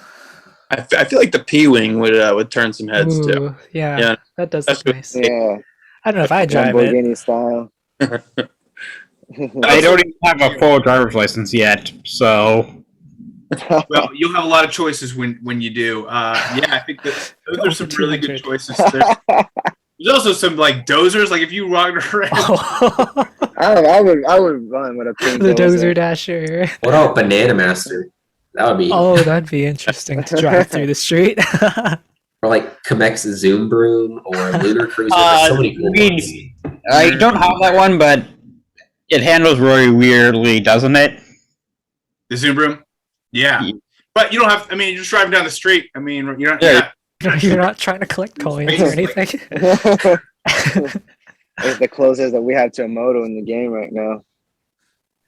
Yeah. So do you think bikes will eventually come? Do you think maybe to answer your question, Tab, maybe that's what's going to break the mold. Maybe that's what they have to do is bring in bikes to change things up. What does everyone want from Nintendo to bring? That is something new. It would change things up. Mm-hmm. I was kind of thinking of something as you guys were talking multiplayer, and we had kind of talked about battle mode, because if I'm playing battle mode right now, just by myself against a bunch of people I can't see or trash talk or anything, I think there's a lot of it versus the Wii and some of those consoles. It was more of a communal experience, right? So I wonder if there would be a way to, if you joined a multiplayer or a battle mode with your friends, so people you could kind of control. You don't have to hear everybody in the world, but if there was some way to audio link, just to where okay, now that we've all joined this multiplayer thing, we can all speak to each other. At least there's probably not a way to do a video screen share thing, but at least to be able to hear people, I think would be really awesome, because I think what all these different communities that we all have on Discord prove is that that being sort of connected and having this in common and sharing it with people is probably one of the most powerful aspects of the whole game. I think that would be really cool if they could introduce that somehow. Would really help. True. I would love that. Game voice chat. Game too. I don't want him to be able to just talk to any human being that he plays or whatever, to be able to talk to him. So, but if you could just do your friends, and if somebody, you could always unfriend somebody and kind of control things that way. So maybe it's possible. I don't really think it would happen though, because with Mario Kart 8 Deluxe or Smash Ultimate, you can't do voice chat in those games with anyone. You have to download the online app and then connect it to your Switch, and then you can do voice chat. I would love it, but I don't really think it's that feasible for Nintendo, at least. But do it right now. We could all go on Discord, right? We could join one of the PCs, and then we could all join a multiplayer together and do it with an app running in the background. So I would have to think that if you can do it with something running in the background, you can do it with a native app. I know nothing about coding and stuff, so I don't know anyone who knows anything. But I think that some way to make it more communal, I think in any way would be good. Well, I think the main reason they don't have this probably more liability perspective. You don't want some, I don't know. There's like a lot of child trafficking, and like I don't know, like there's a certain level that they probably don't want people talking to each other to a certain extent, be liable. I thought the same thing for like Pokemon Go when I was playing that. It's like, hey, I want to go here, you want to go there. Like, why do we have to go? Why do we have to use something else to be able to communicate? But I do think they tried to go out of their way to not be in the communication business. They're just hoping that you guys find other ways. But I do think there's a way that you can express yourself or be able to, and like I'm thinking like for say Mario Party, you can, put a sticker that says "wah," and you can do things to interact with each other. It doesn't have to be like, cursing at somebody or talking trash, but a way to express yourself. I think we're always looking for ways. I mean, think about it, like all we have are badges. Other than that, like there's no other way to express your personality, to show, who you are, and then changing your in-game name. That's about it. And people, like, I think they want to feel unique. They want to feel like they can express themselves to each other. And yeah, it'd be a great way for them if they could find a way to do that. Yeah, I wonder if maybe even some kind of like mechanism, the way that like Luigi's Mansion does it, where there's a button you can toggle to pick from like a very small, pre-selected, statements like over here and things like that. So you can actually communicate a little bit. I think anything would make it cool. The Mountain Dew code red is wearing off. Oh, hey man, if you need to drop, I appreciate you trying. I know this is past your bedtime. Sorry about the code red. I would have probably got you a 6-pack if I would have. That would have helped, but no, I have to be up. I have AM class every day, so if you need to drop off, I completely understand, man. Glad you're able to join. Thanks. I might answer the other questions in the comments once this gets posted. Cool, man. We'll appreciate you joining us, and feel free to comment in the premiere or in the comments on the video as well. Yeah, man. Okay. Bye. Nice to meet you. Bye. All right, so I think it was a good question though. Specifically about ways to be able to communicate and kind of change the game. I will say, I know that one of the things that's interesting about one of the games I played with my sons, this Looney Tunes game, they have these crates and you have to like win them, and then you have to defend them. It's like a king of the hill thing. So like, I know we have all cup ranking, but what if we had just like shorter ways to win stuff? Like, you could do a battle mode, and then you have to defend your battle against somebody or something like that. I think there's ways that they could make little mini micro games and make it a little bit more fun and stimulating. But yeah, other ways. What do you guys think? I mean, I guess there's kind of like the bonus challenges at the end of every cup, but those are just so short and not necessarily very difficult for a lot of us. But those are mostly for kids. As somebody who has an 8, I think those are for like younger kids. Fair, okay. And they do. I think they've done a better job recently of at least like laying out rings and things to where you can almost unintentionally learn something. Like, I just like drifted. You know what I mean? Like, I think that they kind of try and. That's just a total guess, but yeah, I can see what you're talking about.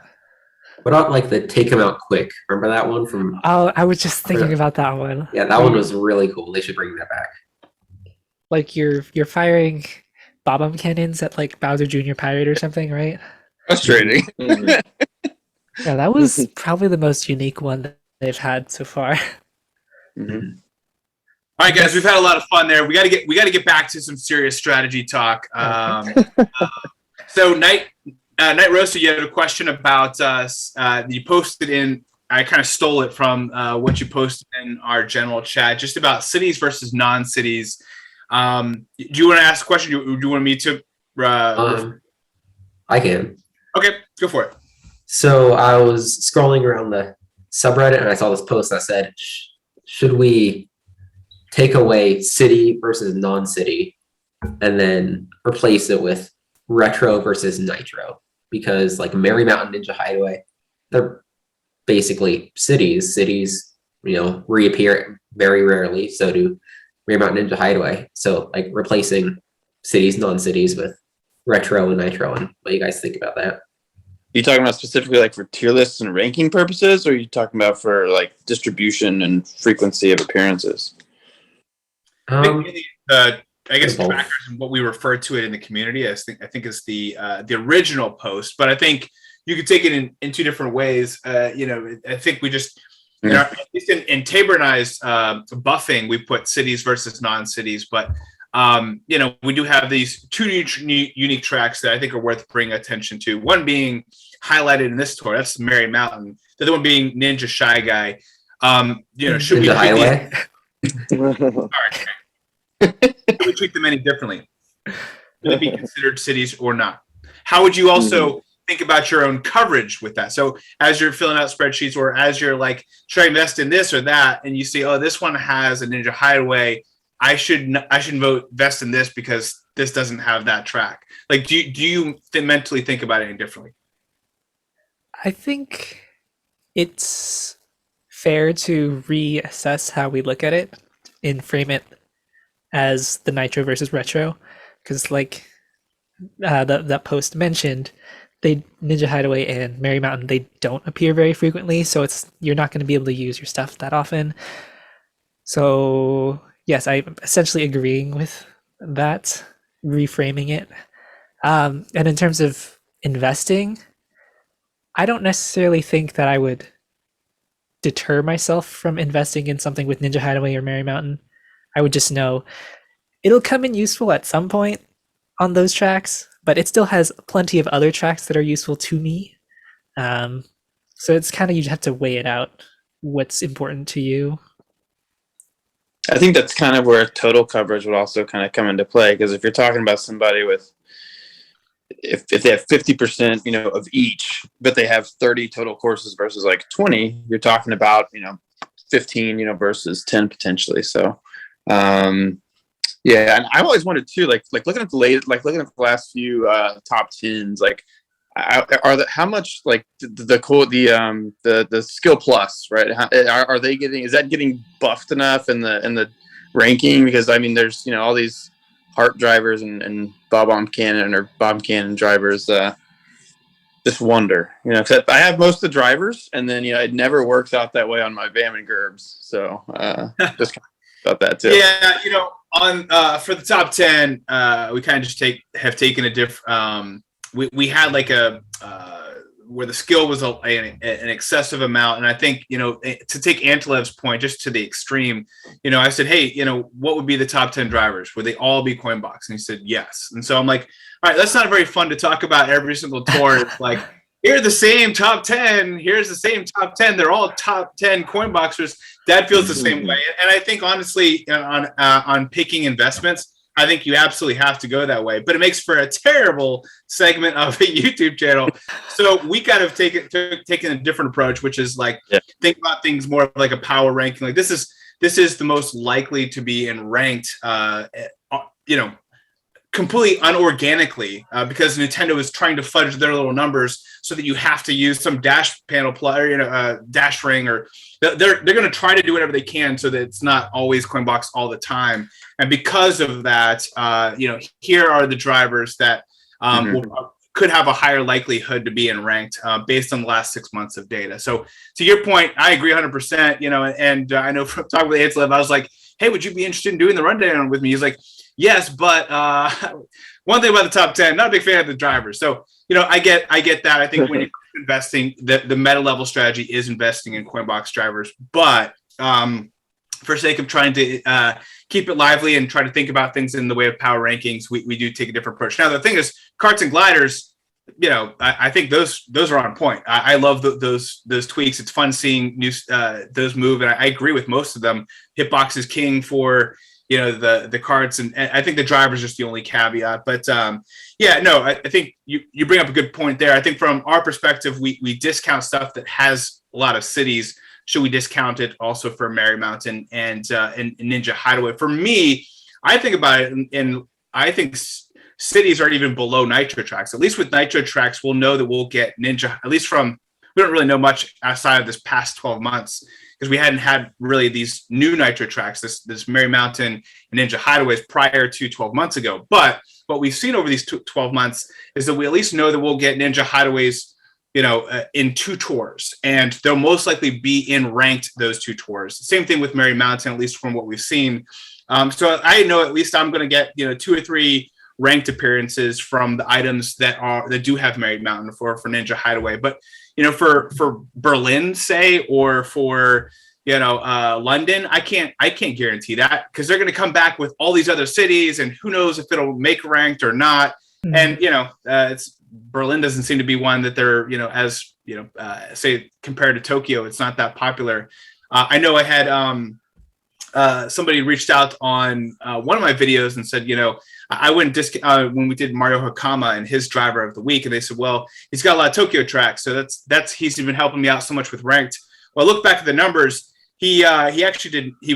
He had 1 track in ranked over the last 18 months. That was a Tokyo track, and that was only because it was a spotlight boost. So, to that point, I think we have this negative connotation that Tokyo is and coverage of Tokyo is better than other cities. But really, when cities come back, and it's a crapshoot. You never know what you get. But at least when Ninja Hideaways comes or Mary Mountain comes, it's going to be a part of ranked, one of the 2 or 3 tracks. And so at least from that perspective, you have 2 of those tours. So I would put cities and then Nitro tracks and then like everything else. Now you also have with all of that being said, you also have Rock Mountain. You have these other tracks you're never going to see. So who freaking knows, right? It's like we just got to throw it in the wind and say, they're all just coverage, man. So I don't know if any of that made any sense or if you had any opinions otherwise, but that's my soapbox. What do you guys think? Am I crazy? I think That was well said. I was going to say, I think it's interesting that you're kind of creating a little 3rd tier in between the cities and non-cities for these Nitro tracks. So it'd be interesting to kind of incorporate that into a tracker of some sort. Like, I'm sure I could figure something out if I really wanted to. But that's just an interesting idea. I think we'll see Mary Mountain and RT next to a rank up, so get ready on that. Yeah, you know what? I thought I liked Mary Mountain. I don't think I like it very much. After I like it. The RT one you'll see next week. If you have Kangaroo, it's wow. I'm looking forward to that. I like bounce. You sit yourself on Mary Mountain R. When you have a coin box on the first item, you're raging because it flows all over your head, the coins. But then when the butt gets it, then it flows over your head, and you're here behind it with your boomerang. It's like, yeah, give me all these coins. It was beautiful to do. I love the track. Oh man, I can't. You make me want to open up the. And there's 3 coin boxes on the 2nd tier, so it's a beauty. It's a beauty. It's fun. Well, that will be fun. Any other comments about cities versus non-cities, retro versus nitro? Any other ideas? I've just always been puzzled why we see in a game called Mario Kart Tour. I know this has been talked about before, but the infrequency of those nitro, like the track they obviously invested time and resources into to create from the ground up, versus, and same thing with city tours. Why, with 36 tracks each tour, and with each grouping of 3, if we have a Larry Cup, it doesn't matter if he has a London track, right? No one's gonna be upset. Why we don't have 6 each tour? I think that would be an interesting wrinkle to throw in, at least for all the whales. But they have to. It has to be intentional. It's obviously intentional that they kind of have, and I wonder if it's so that as people invest resources in certain things, they don't, that they're seeing more frequently. They don't, all of a sudden have less value when those things disappear or something. So kind of knowing what's going to reappear more often, like the rainbow roads and things, might allow your more average player or less avid player to feel like their resources are being used appropriately, and they don't, I don't know. That's kind of the only thing I could come up with, because it's kind of puzzling. And they've never, really said, obviously. So, yeah, along with the Christmas wishes we were talking about earlier, seeing cities scrambled up with the normal stuff for 2022. That would be, I think, the only time they've done that was around Valentine's Day this year. They added a Paris Promenade because they didn't have a Valentine's tour planned.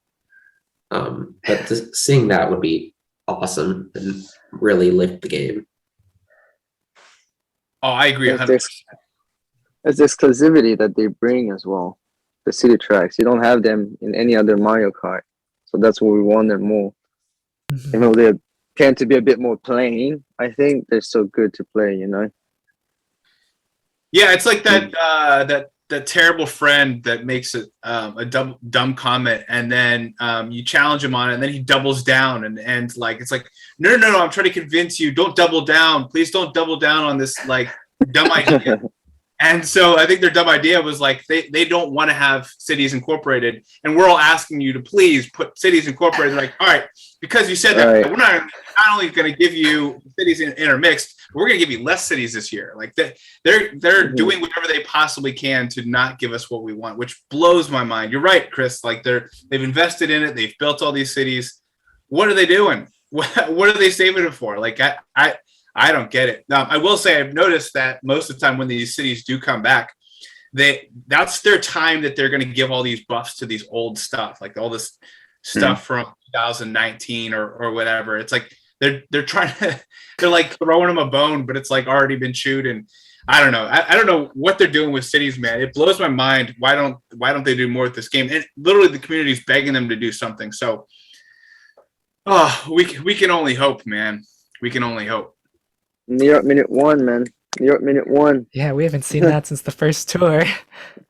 That's the one that hooked me into the game, man. I played it the normal one, and I played the T one, and I went out the ramps in the air all the way around. I was like, wow, this is amazing. What a genius idea to do that. And then I had that feeling again with that New York Minute 1. Yeah, it's weird that they haven't brought any of the older New Yorks back. Like at all. That actually brings us, talking about New Year's, to some future predictions. Angelita asks, now that we know that we're having a new driver next tour, what do you think the skill will be for this Penguin Toadette? And then I'll ask kind of the same question about this question tour, but what kind of skill do you think Penguin Toadette's going to have? Dash ring, probably. I guess. Yeah, either Dash Ring or Ice Flower, probably. I'm not sure what else is fit for a penguin. Toadette. If it's Toadette, it'll be Hearts. That What could could be make hard? sense. Mm. Because you could just throw Triple Mushroom like her super is, but I don't know. The other thing about Heart, there's already 3 supers with Hearts. I'm looking at the super drivers now and kind of the distribution. Actually 4, excuse me. There's one. 4. I got Pinky, Peach, and Daisy all have Heart already as supers. I don't think they'll put a penguin as a super. I think that'll be high on there. Yellow isn't it gonna? Do we all feel like it's gonna be a super character? I mean, No. Well, I mean, the rank Well, up one would be a super, but there would be yeah. 2 new drivers probably. okay, Yeah, sorry. True. I think you're right. Is that the driver that you can win will be a super? It probably won't be Toadette Penguin, but I think it could be something new. It could be recycled too. Who knows? Maybe they give us Pink Yoshi or something, and bring something back. But yeah, I feel pretty confident that Toadette Penguin, whatever skill, probably be a high end. Okay. But hey, dude, in the game could do whatever they want. They seem to like being a little devious in that way. But what about this question mark tour? I think that's where all of our mind is, kind of going back to this New York Minute. I think even we tossed out maybe New Donk City potentially for this question mark tour. But what do you think about this New Year tour? Will we finally get that DK alt? I think is the question on everyone's mind. I said it earlier. I want a new Kong. But if it's an alt, new, like a cranky Kong, or do you think we'll get it doesn't matter. I mean, Donkey deserves to have something new for himself, but he's a giant monkey, right? What do you want to add to his body to make it more handsome and more better? More a costume. It's like I just don't want to have him to give him a new tie and a hat. I would like something more out of him, and I think that's a bit more difficult to give Donkey a costume. So that's why I think it's a bit more difficult to have him as an alternate driver. In Smash, he certainly has just alternate colors and color palettes that exist in the Mario. Super Mario. Well, that's slightly boring. But I think it could be something. At this point, too, this community will take just like a hint of different color. we don't care. Part of me thinks like, what about? I think people. I think everyone's so focused on Donkey Kong getting a Donkey Kong. We still don't have like a Diddy alt. Some people are saying maybe Dixie should be treated like a Diddy alt, or Funky as a DK alt. But I mean, we all wanted them to have their own character. But could Diddy Kong be like I don't know a carnival monkey, and have some strange hat going and cane? I don't know. We need something Kongy. So I'm really open to Kongy. But I know the thought on everyone else's mind is this: whatever it is, it's gonna be Coinbox. You guys think it'll have Coinbox? I mean, it's that time. It's coming soon, so probably. I mean, start saving your cap tickets, your high ends, because new Coinbox is coming. If it's not DK, then in the next tour, next 2-3 tours we'll have a new Coinbox for sure. I won't be surprised if it is. Yeah. Box. But it could, if it is a DK, it would be nice to have another giant banana driver, because I think a lot of people have been wanting another high end with that giant banana. Hopefully yellow Pickery Toad wasn't a deterrent for that, but I don't know. It's possible to have enough. Yeah, go ahead. I'm sorry. Oh no, I was just gonna make a silly joke, and then you can go ahead. But I think they gave us that yellow Pit Crew Toad to say, hey, here's your giant banana of the year. Go back to your Coinbox. Go ahead. Well, we have to understand at the end of 2021 was like the half end of the year was pretty much the year of the lucky sevens, right? We had 3 new lucky sevens, or maybe even 4. Now that's a good thing to take. That's a big buff to the lucky sevens. That brings the game a bit different. We've been using lucky sevens even more than before, and that is nice. Maybe they could do that for giant banana as well. I hope so, because it is by far the most fun skills to play with. It is a lot of fun. Now, I know many of us will get driver tickets tomorrow. Are you saving for this Coinbox, or do you already have some plans to use it for ranked or other purposes? I'm just saving just for something. I don't know what. I had like 12, 13 saved up for Mario Satellaview. So when he came out, I immediately pulled him, took him to level 7, double capped. Oh wow. Mm-hmm. So, yeah, I think I like to just save them. That. Yeah, you have to. For me, my main plan usually is to always have 16 cap drivers, because no matter when the Coinbox comes in, you have to try to triple cap him right away. Because if you cannot bring a Coinbox driver to a high level in the tour that he gets released, you have no chances to win your rank up. It's game over, Mm-hmm. And for me, that still have yet to lose a rank up, and I cannot let that happen. That's awesome. Yeah, I guess for me, I'm debating whether I want to triple cap another Coinbox driver, or if I want to spend some or spread them across a couple lucky 7 drivers like Satellaview, maybe Daisy Holiday Cheer. I haven't quite decided yet. Right. I guess I'll probably have to wait and see what comes in the coming tours. But yeah, generally I try to invest in stuff like every tour. So I don't usually have a lot of built up tickets. For some reason I have a lot of glider tickets right now, or cap tickets, but normally I don't have that many. I think what I've kind of learned over the past handful of months is that you kind of it can be more beneficial to stick to the extremes versus having a whole bunch of whatever at level 3 or level 4 single capped. The more of those you have, obviously the less than level 6 triple double capped you have. So I've been trying not to, because I always find myself in a position where there's a cart that I want to take to 6 double cap, but I've only got 2 cart tickets or something. And I look at how many carts I have at level 3, level 4, and it's why? So I think kind of hoarding your tickets is a good idea. Going all in on stuff is a great idea. It's at least going to give you an advantage for a couple months, while they get buffed and stuff and are used more frequently and ranked. And none of us can predict, future use, 6 months, a year, plus down the road. So that's kind of what I've been doing is trying to focus more on going more hardcore into things as opposed to just kind of almost like diluting your account too much. And then you're in a point where you can't take something to level 6 because you don't have the resources because you've kind of diluted it out. So Yeah, that's a very good point. I recently have started to take more carts and gliders to level 7 and like triple cap them, and I'm finding that it's helping me like compete with other players who have more than I do in some Hey, man, sense. you're in At top least in terms 100 of- now, buddy. Yeah. The triple caps are definitely helping me when I went for top 100 grinds for like the Halloween tour. What was the other one? Last tour? I already forgot. The space tour. Yeah, so I had a lot of like triple capped coin box drivers, and I had like Crawly Cart, Purple Bunny, and like having those fully maxed items, it really adds a lot to your scores. Mm.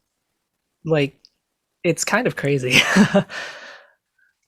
yeah, for a while I was always deterred by the fact that level 7 doesn't really give you any increased chance of a frenzy or increase on the for your cart. You don't from the high end you max out the 1.25. You don't get more, but when you look at the points per action, sometimes taking something to a level 7 would be the same as if they stayed at level 6 and had were uncapped another tier. Mhm. And so sometimes that's also another way you can kind of manipulate your resources for ranks. If there's like a because at the end of the day, it's just how many actions do you have and how many total points do you have. And it doesn't matter, however you get to that end number. But yeah, I don't know. I started off not understanding enough strategy a year plus ago, and so I'm trying to like dig my way out of having these people I never raced with at level 3 and 4. So You're catching up. Yeah, I think for sorry, go ahead. Ben, did you make top 100? Yes, I did. I've done Congratulations. it 3 times. The first was the Ninja Tour, where that was a lot. And then I finally did it again, Halloween Tour. Somehow I invested my resources wisely, spent probably way too much time grinding, and I ended up like 25th or something. Oh It's like wow. 1.6 something. Nice. And then I did it again for a space tour. I like 75th place or something. Nice job. did you the 2 tours or 2 or 3 tours leading up to that? Did you kind of hold back on investing so that you could kind of like go all in for top 100, or it just kind of happened to work out? Where you're like, hey, like my loadouts are really awesome. I can do this tour. I think I might have had a bunch of tickets saved more than I usually did, and I decided I would like get the magic parasol twice and use that everywhere that tour. And then I think I also took red Crawly Cart to 6 double cap, and that Good helped choices. a lot. Oh yeah, I also took Crawly Cart to 7 triple cap at that point, and that's when it was Good a spotlight, choices. right? I think Mhm. Wow. so that helped a lot.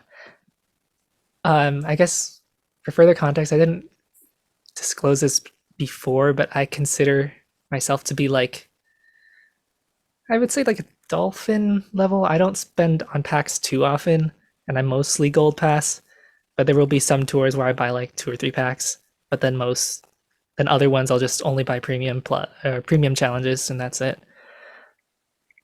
That top 100 with that. I mean, that's awesome. I just feel like there's still so much skill involved, even though the game there's some luck baked in with your definitely. triple coin frenzies and stuff. But I mean, to do that, that's amazing, man.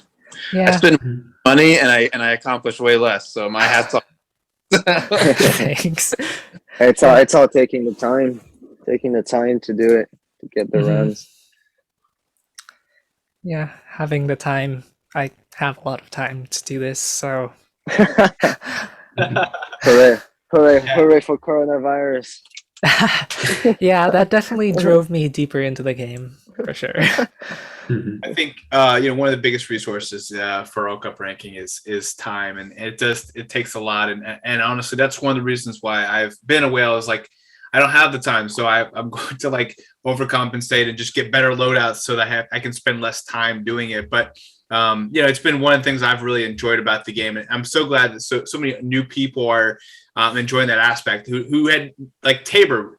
So you saw him mocking us for months about doing World Cup ranking, and here he is getting top 1,000. And there's so many people that like, I'll never get to top 100, and here they are and doing it pretty consistently. So I think it's really fun. I would still wish that they would give some more rewards just to make it a little bit more worth your while. But at this point in time in the game, people are searching for more and searching for purpose.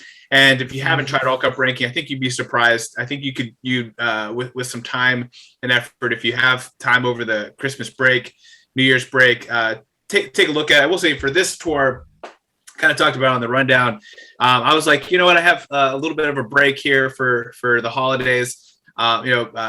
Stuff's going on here at home that I had just kind of stuck here in the cold house and not like out at the parks and stuff with my kids. So for me, it's like, maybe I'll take a look at top 10 and like literally everything is beat that top 11. I'm like, what am I gonna do? So Beat that top 11, man. Beat that top 11. I'm waiting for it. Well, maybe one day. At that point in time, like all the stars aligned. I think that I know for a fact though, if I had the All Cup ranking sheet that DKR had put together, if I had that back then, there's no doubt I would have made top 10. So I think that's a huge resource. But I mean, for where I'm in the game, I'm content. Just I think the game is bringing me not as much joy, but I find more joy with people like you guys and hanging out. Honestly, it's got to the point now I'm probably on just communicating with people on my channel and stuff like that more than I'm actually playing the game, which I'm okay with. I needed it more during COVID, but for me, it's like that's what brings me joy. Is I'm an extrovert. I like spending time with people, and that's why I'm so glad to have you guys each here. And it's been fun, even on the Monday multiplayer, just hanging out with you guys too. Extrovert? Man, I never would have picked it. Yeah. Invite me, man. Invite me to next MP, man. Well, hey, maybe this is a good time. So I promised the community a little origin story about ER. I know that ER Dad, you were the leader for many years. I still consider you the leader. I think from my perspective, I'm kind of a face that people are familiar with, but ultimately, like it's run by a community there, and it's kind of similar to our community here. But I think a lot of people were asking about how did ER get created? What was the vision behind it? If you could just kind of take about 5-10 minutes just to explain how did ER come into place? Who picked the name? What all was going behind the scenes? That started a long time ago. When you start a game, I like to start a game from day one. If I don't start a game from day one, and when it comes to it against other player, I usually don't play it. I get bored really quickly. And I was hoping that, like, on my side, since we're two creators, me and Colin at the time, Colin is now gone. I was the one that was like giving the focus more on the single player aspect, and he was giving more on the MP side. And we had this idea that on my side, I wanted to bring up a team of people that of the best people. And if there's ever rewards, like you said at the beginning, of team people, like team rewards, then we will be ready to hug them all. We'll be first everywhere, and then we get all the best rewards. But that never came to be. So now I should just go by ER right now. I'm joking. Then the community got formed. So, and then Colin on his side was hoping that the MP will come out eventually, which it did. So we prepared some at first. ER was more like on the MP side because they're preparing for MP team, and then lots of people joined, like, and then it was 100 and 200 people, but it wasn't all ER. It was just people joining to play MP, and then that's why the server that was ER changed at some one point to MKT competitive, the league that we now have, the MP league that we created as well. So that's why the MKT competitive, it's ER in itself now, less now because like we brought all these teams, because now there's like 1,000 people at least, players that plays the league there. It's really big, and that's a big thanks to Colin that happened, you know. And then the ER members that were hard on that side that now create their own teams, like former ER members that create their own teams, and then here we are with a big community on that side. And then when that happened, then it came too big. The server came too big. Now we had like over 1,000 people, 2,000 people on the server. Then ER had to move out, right? So we took our ER members and we created our own server, and that which is the ER servers. So that's pretty much a story of the ER. My side, I wanted to have a team to hug rewards, being selfish, and and I ended up bringing that ended up creating a big community instead, which I don't regret. You know, it's really amazing to see all these people, these big players that can do ACR, and then some that can do top 10 all the time or top 100. Like it's just a piece of cake. It's really fun to see. And like we've been, like disclosure, I mean, that we've talked a lot in the staff now that we're planning to open it up to people, the server, right? To know us better, not just to the other servers that we see some ER members. We want our people now to enter our server to see what we are, what we truly are. We're not just like big whales that plays and spend money. You know, we're people that actually like grinds a lot, that takes the game to heart, and very, very kind people as well. I think that is the number one rule is kindness. You know, that's ER number one. If you don't have a good personality with everyone around you, you will never enter ER. And Studfit has been really good at finding people that way. Yeah, I think that's. I think one of the downsides is I talk to people about ER quite frequently, and I think there are some misconceptions in general that people feel like we're closed off or that we're trying to be secluded. And I don't think that's necessarily the case, but I think that there is some best practice sharing that's easier to do in a small community as you're kind of, you know, doing this sprint learning with each other type of thing, and that's really helpful. But I think ultimately, you know, maybe it's grown to the point where there's a distance built between ER and everybody else, and so I think we're trying to close that gap, and I think that's what we're referring to. It's, you know, kind of talk with the ER and just kind of have a part of the server where, you know, if you want to kind of try out for ER, like how would you do that, and kind of bridge that gap. So that's something in the works that you'll hopefully hear more of. But ultimately, I do also want to use this time just to, I think that there's also some misconceptions about, you know, they're all for whales. We do have some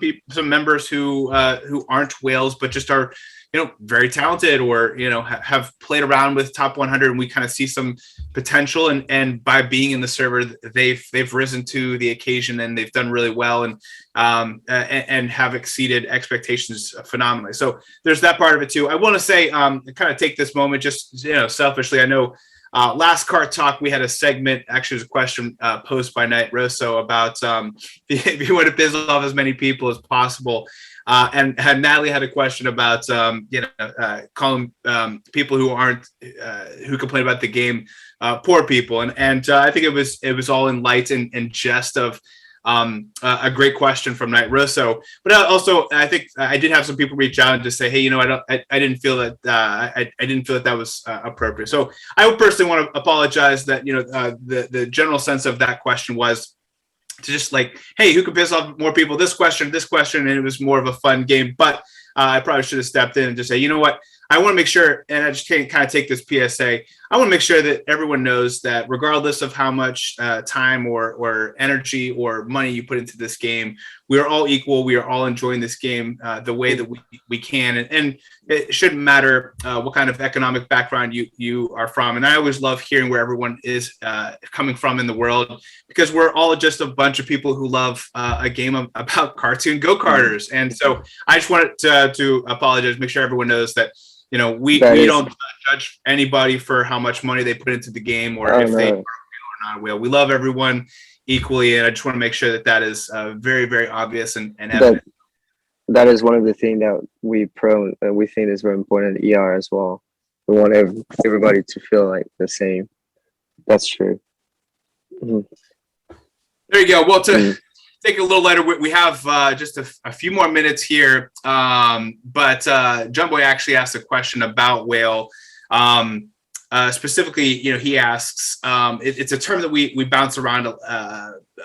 It's been around for a long time. It's been kind of a loose term. We might be even using the word a little too loose, but are there different degrees? And I think we talk about this every so often, but I think the main piece is has the word kind of gone too far? Is there a better way that we can describe how we play the game when it comes to how we invest? And I like that we've kind of built some spectrum to it, but I think also it's gotten to the point like when people do mention, oh well, I've even heard someone say like ER, people like they're mediocre players who just spend a lot in the game, and I think anyone who gets in top 100 has earned it, And I think Ben, I'm so proud of what you've done, especially those who can do it with lesser accounts. Like that's even better. So anyone who's used, I'll kind of put this out there to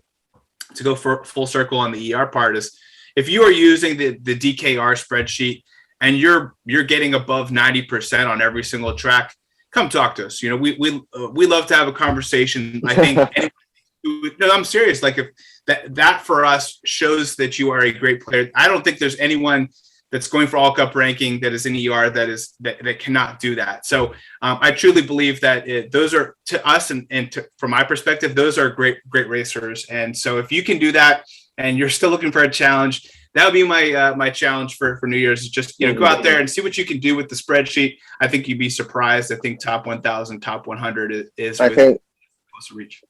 I think when it comes to grinding, this is where it begins. It's a 90% mark, a 90% target. After this, every 1%, it's hours and hours and hours that you're bringing in the game to get higher.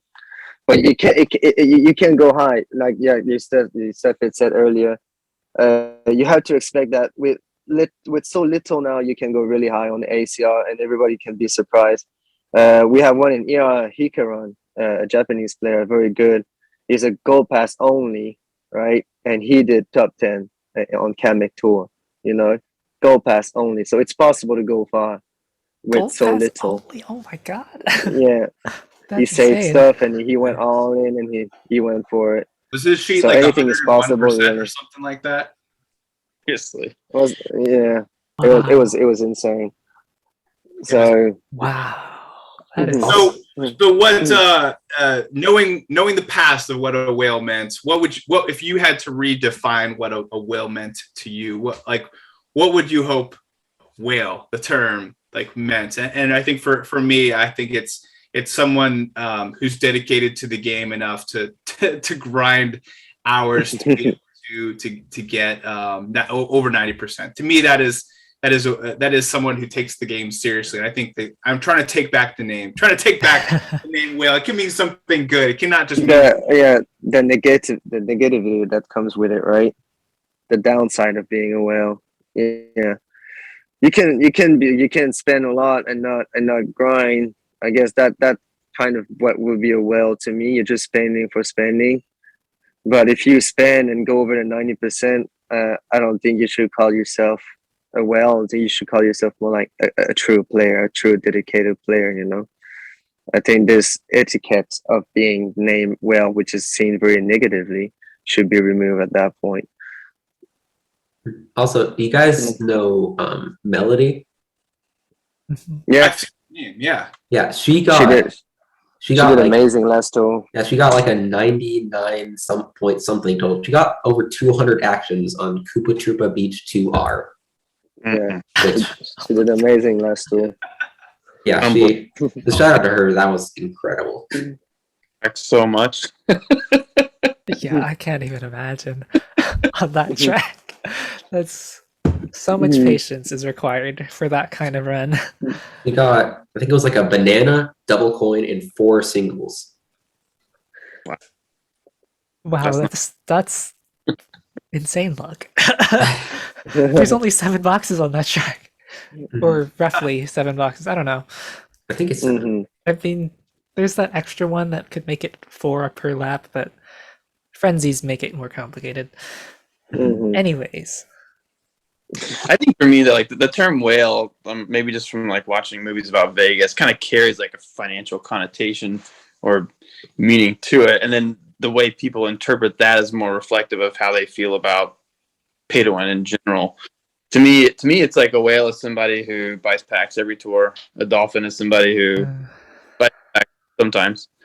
And also, I think for a whale, it's money wouldn't stand in the way of if you wanted to get something leveled up more and you had to pay for it. So, but that has nothing to do with skill. It has nothing to do with anything else really. I mean, because like you said, stuff. But for me, most of the time I spend money is to save myself time, and also to make up technical deficiencies. But yeah, I think it's more important just to remove the connotation of or remove the connection of like whale and skill. Because if it's just purely financial, these distinctions, then I don't know. That's how I look at it. But That's true. yeah, and I think. I Sorry. can give myself a whale, and I know there's people that spend way less money on this game that could mop the floor with me. You know what I mean? So to me, you're good. Whale just means you spend money, and like other people who even free to play people say, we need people to support the game financially. So it's an option that's there. It's not cheating, and it's not inherently good or inherently bad, whether you spend money or not, and how often you spend it. Yeah. So, yeah, I would say my perception of the concept of a whale is very similar to what This Be Chris is saying. Like, the designation kind of just reflects how much you put into the game, and I kind of agree with your general definitions as well of like whale, dolphin. So yeah, I think that's just what I wanted to say there. Yeah, I don't think we'll get to a point where we get everyone on board on what we want it to be defined on, and I'd rather it just not be a sea animal and just call it like a different scale, a different measurement. But I mean, ultimately, I think I've gone through different phases. Like this tour, tomorrow I'll buy the first 2 packs of the tour, and that's all I'm getting. Spending a total of $60, and if you would have told me I would have doing that, a year ago, I would have like, oh, okay, that sounds really strange because I was literally getting every pack every time because I needed all the rubies. But I realized like that's not, I think especially as they're catering to a lot of the newer players, I'm like, you know what? I don't need this. This is not worth the coins. And I think from my perspective, I have more disposable revenue to do something else with. And I think from that perspective, not everything is as definitive in life. Not everything is black and white. I think there's just so much gray in life that, hey, you know what? People are just enjoying the game, and whatever that looks like for them is cool by everybody. And so it's one of the reasons why I was excited to have you guys on this channel and like bring you guys with me is because like you guys are so devoted, especially Ben and Zims as well, as like you guys. Hey, you know what? You're not a super stud tier, but you're great at multiplayer, and I gave you an opportunity, and I'm excited to hear your opinion. And Dad, you're not even a member, but you've been a good friend to me. Like, I think ultimately, like we have so many great people here on the channel, and not everyone wants to be a whale or dolphin or gold pass only. We want to be, Dad and Studfit and Ben and Nightrow and This Be Chris. So I'm excited. I'm excited just to not use the word. I wish we could ban it the way that Sammy somehow gets everyone to ban the word trash. I wish we could ban the word whale and use some other non-sea animal. That's a giraffe. You're a giraffe. A giraffe. I don't know. That was what I was laughing at to myself earlier. Well, good guys. You might not notice this, but we've just completed 2 hours together. So we had a lot of fun here. We got a lot of topics. We had a couple more questions, but I'm not. In fact, I'm not even going to ask you guys unless you really want to. But Tabor had a question that's just it's as the question. We all know how much I love the game of Chemex Kart, which is obviously Chemex Zoom Room. Cough, sarcasm, cough.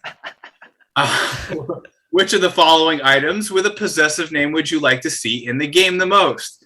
It's probably a more rhetorical question, but Studfit's Silly Sled, Sammy's Sleek Sailor, Carlos's Crazy Cruiser, Kevin's Klutzy Cart, Frenzy Fan's Fantastic Flyer, Jeeves' Giant Glider, and then Edeedle submitted Tabor's Turbo Taxi, which reminds me of this one time Tabor had a fan who made a Turbo Tabor, and it was just literally Cooper's face on a Turbo Birdo cart. Oh my god. Probably my favorite picture of all time. So there's no better way to end a 2-hour Kart Talk than to bring up a Tabor Turbo. But we'll go ahead and let you guys each say goodbye to your now fans. Thank you for taking 2 hours to join us. We'll start with you, Nightrow. So just what's one thing that you're looking forward to in the game that drives you to play every day, and say goodbye to your fans? Yeah, thanks for watching. This was a lot of fun. I hope that we see more Wii tracks in the future, like Coconut Mall. And yeah, I'll hopefully appear sometime soon again. Awesome, man. Yeah, be happy to have you again. This be Chris, our other super stud. Say goodbye to your new fans and tell us what gives you a little drive and what gets you through playing and grinding that Merry Mountain R. Well, I mean, thanks for having me on. This was awesome, tons of fun. Honestly, what gets me going is the community. You know, I mean, which is why my one big wish would be any way in game to have a more communal experience. I think would be awesome. But the correct Kart is actually the Tabor is the correct person, but what he really needs if you really got him to be honest. It's another B Dasher Mark II, that's tailored and tailored for him. So yeah, with his blonde hair that he sent us a picture of, and so it has to have like a blonde tip to the cart. And you can with his pink peach shirt. Yeah, I could see that. All right, I like it. It could be like the disc golf, thing from his profile pic. Could be on the front Mario or something. I like that'd be his logo. Yeah, the Tabor B Dasher Mark II. I like it. Your dad, tell us a little bit about what motivates you, and say goodbye to your fans. I'm glad you're able to join us, man. Yeah, I mean, like Chris said, it's a community, man. It's everything, because to go in there alone, the first time I did top 10, what happened at that time is that I was on VC all the time with my good old friends. Ben knows one was Jedi at the time, and like I would have never made all these hours without them. You had to be surrounded by people that have the same love that you have for things, and that will drives you to do best and to keep going, and to be able to do these hobbies that other people can see weirdly, and I think that's the beauty of that game, and that keeps me going all the time. Yeah. I love it. Last but not least, MKD Ben, tell us a little bit about what motivates you to keep grinding every day, and then say goodbye to your fans. All right. Well, I think my favorite part about this game is sometimes just figuring out what I want to invest in, like using spreadsheets and stuff. Like, I love finding what new courses everything gets, like seeing all the buffs and like seeing what new stuff appears on the new courses and all that. So I like that analytic part of the game, and I think that's what keeps me playing, because I'm always trying to like fill in as many gaps as I can by leveling up the right things. So I think that's what keeps me going in this game. And I guess goodbye to everyone that has now seen my face. You're now internet famous. Congratulations. It won't be the first time. I have other communities too. Okay. All right. Now you have me asking, what other communities are you involved in then that you're on YouTube? You allowed to say? I mean, I can. I play Dance Dance Revolution, Nice. like very competitively. Wow, really competitively. Okay. Yeah, so if you paid Like at attention the malls to, or just online? Like like actually at arcades, like they have machines now. Mhm. Did you beat Um, Grandma's sorry, Boy what? in that movie? Said, could you beat the guy from Grandma's Boy? Doesn't he play Dance Dance Revolution? I haven't seen the movie, but I'm gonna say probably yes. But yeah, let's just if- say that you can, because I believe in you, Ben. You got the skills. I know it. That's pretty cool, man. No, I think it's cool to have other hobbies. Mine's fantasy football, which I officially beat E Deedle. It looks like it might come down to the wire, but Aussie Kart, myself, E Deedle, and Tabor are the leading 4 teams in the fantasy football league. We'll see what happens, but man, we have so much fun as a community. So also, if you would like to join Kart Talk potentially in February, we'll probably do another contest in January. So take a look to see if you'd like to join us, similarly to Ben and Zooms. We'd love to have you. And we'll also be hopefully getting out some award ceremony categories out to the communities and get to voting. But I appreciate everyone on this call for joining us. I hope you enjoyed those at home the last 2 hours and talking about whales and all kinds of multiplayer advice. And we had a lot of fun together. So thank you guys. And I'll check you guys on the rundown. But until then, may the frenzies be forever in your favor, or may the frenzy luck be with you. Thanks, guys. Cool. See ya. Bye. I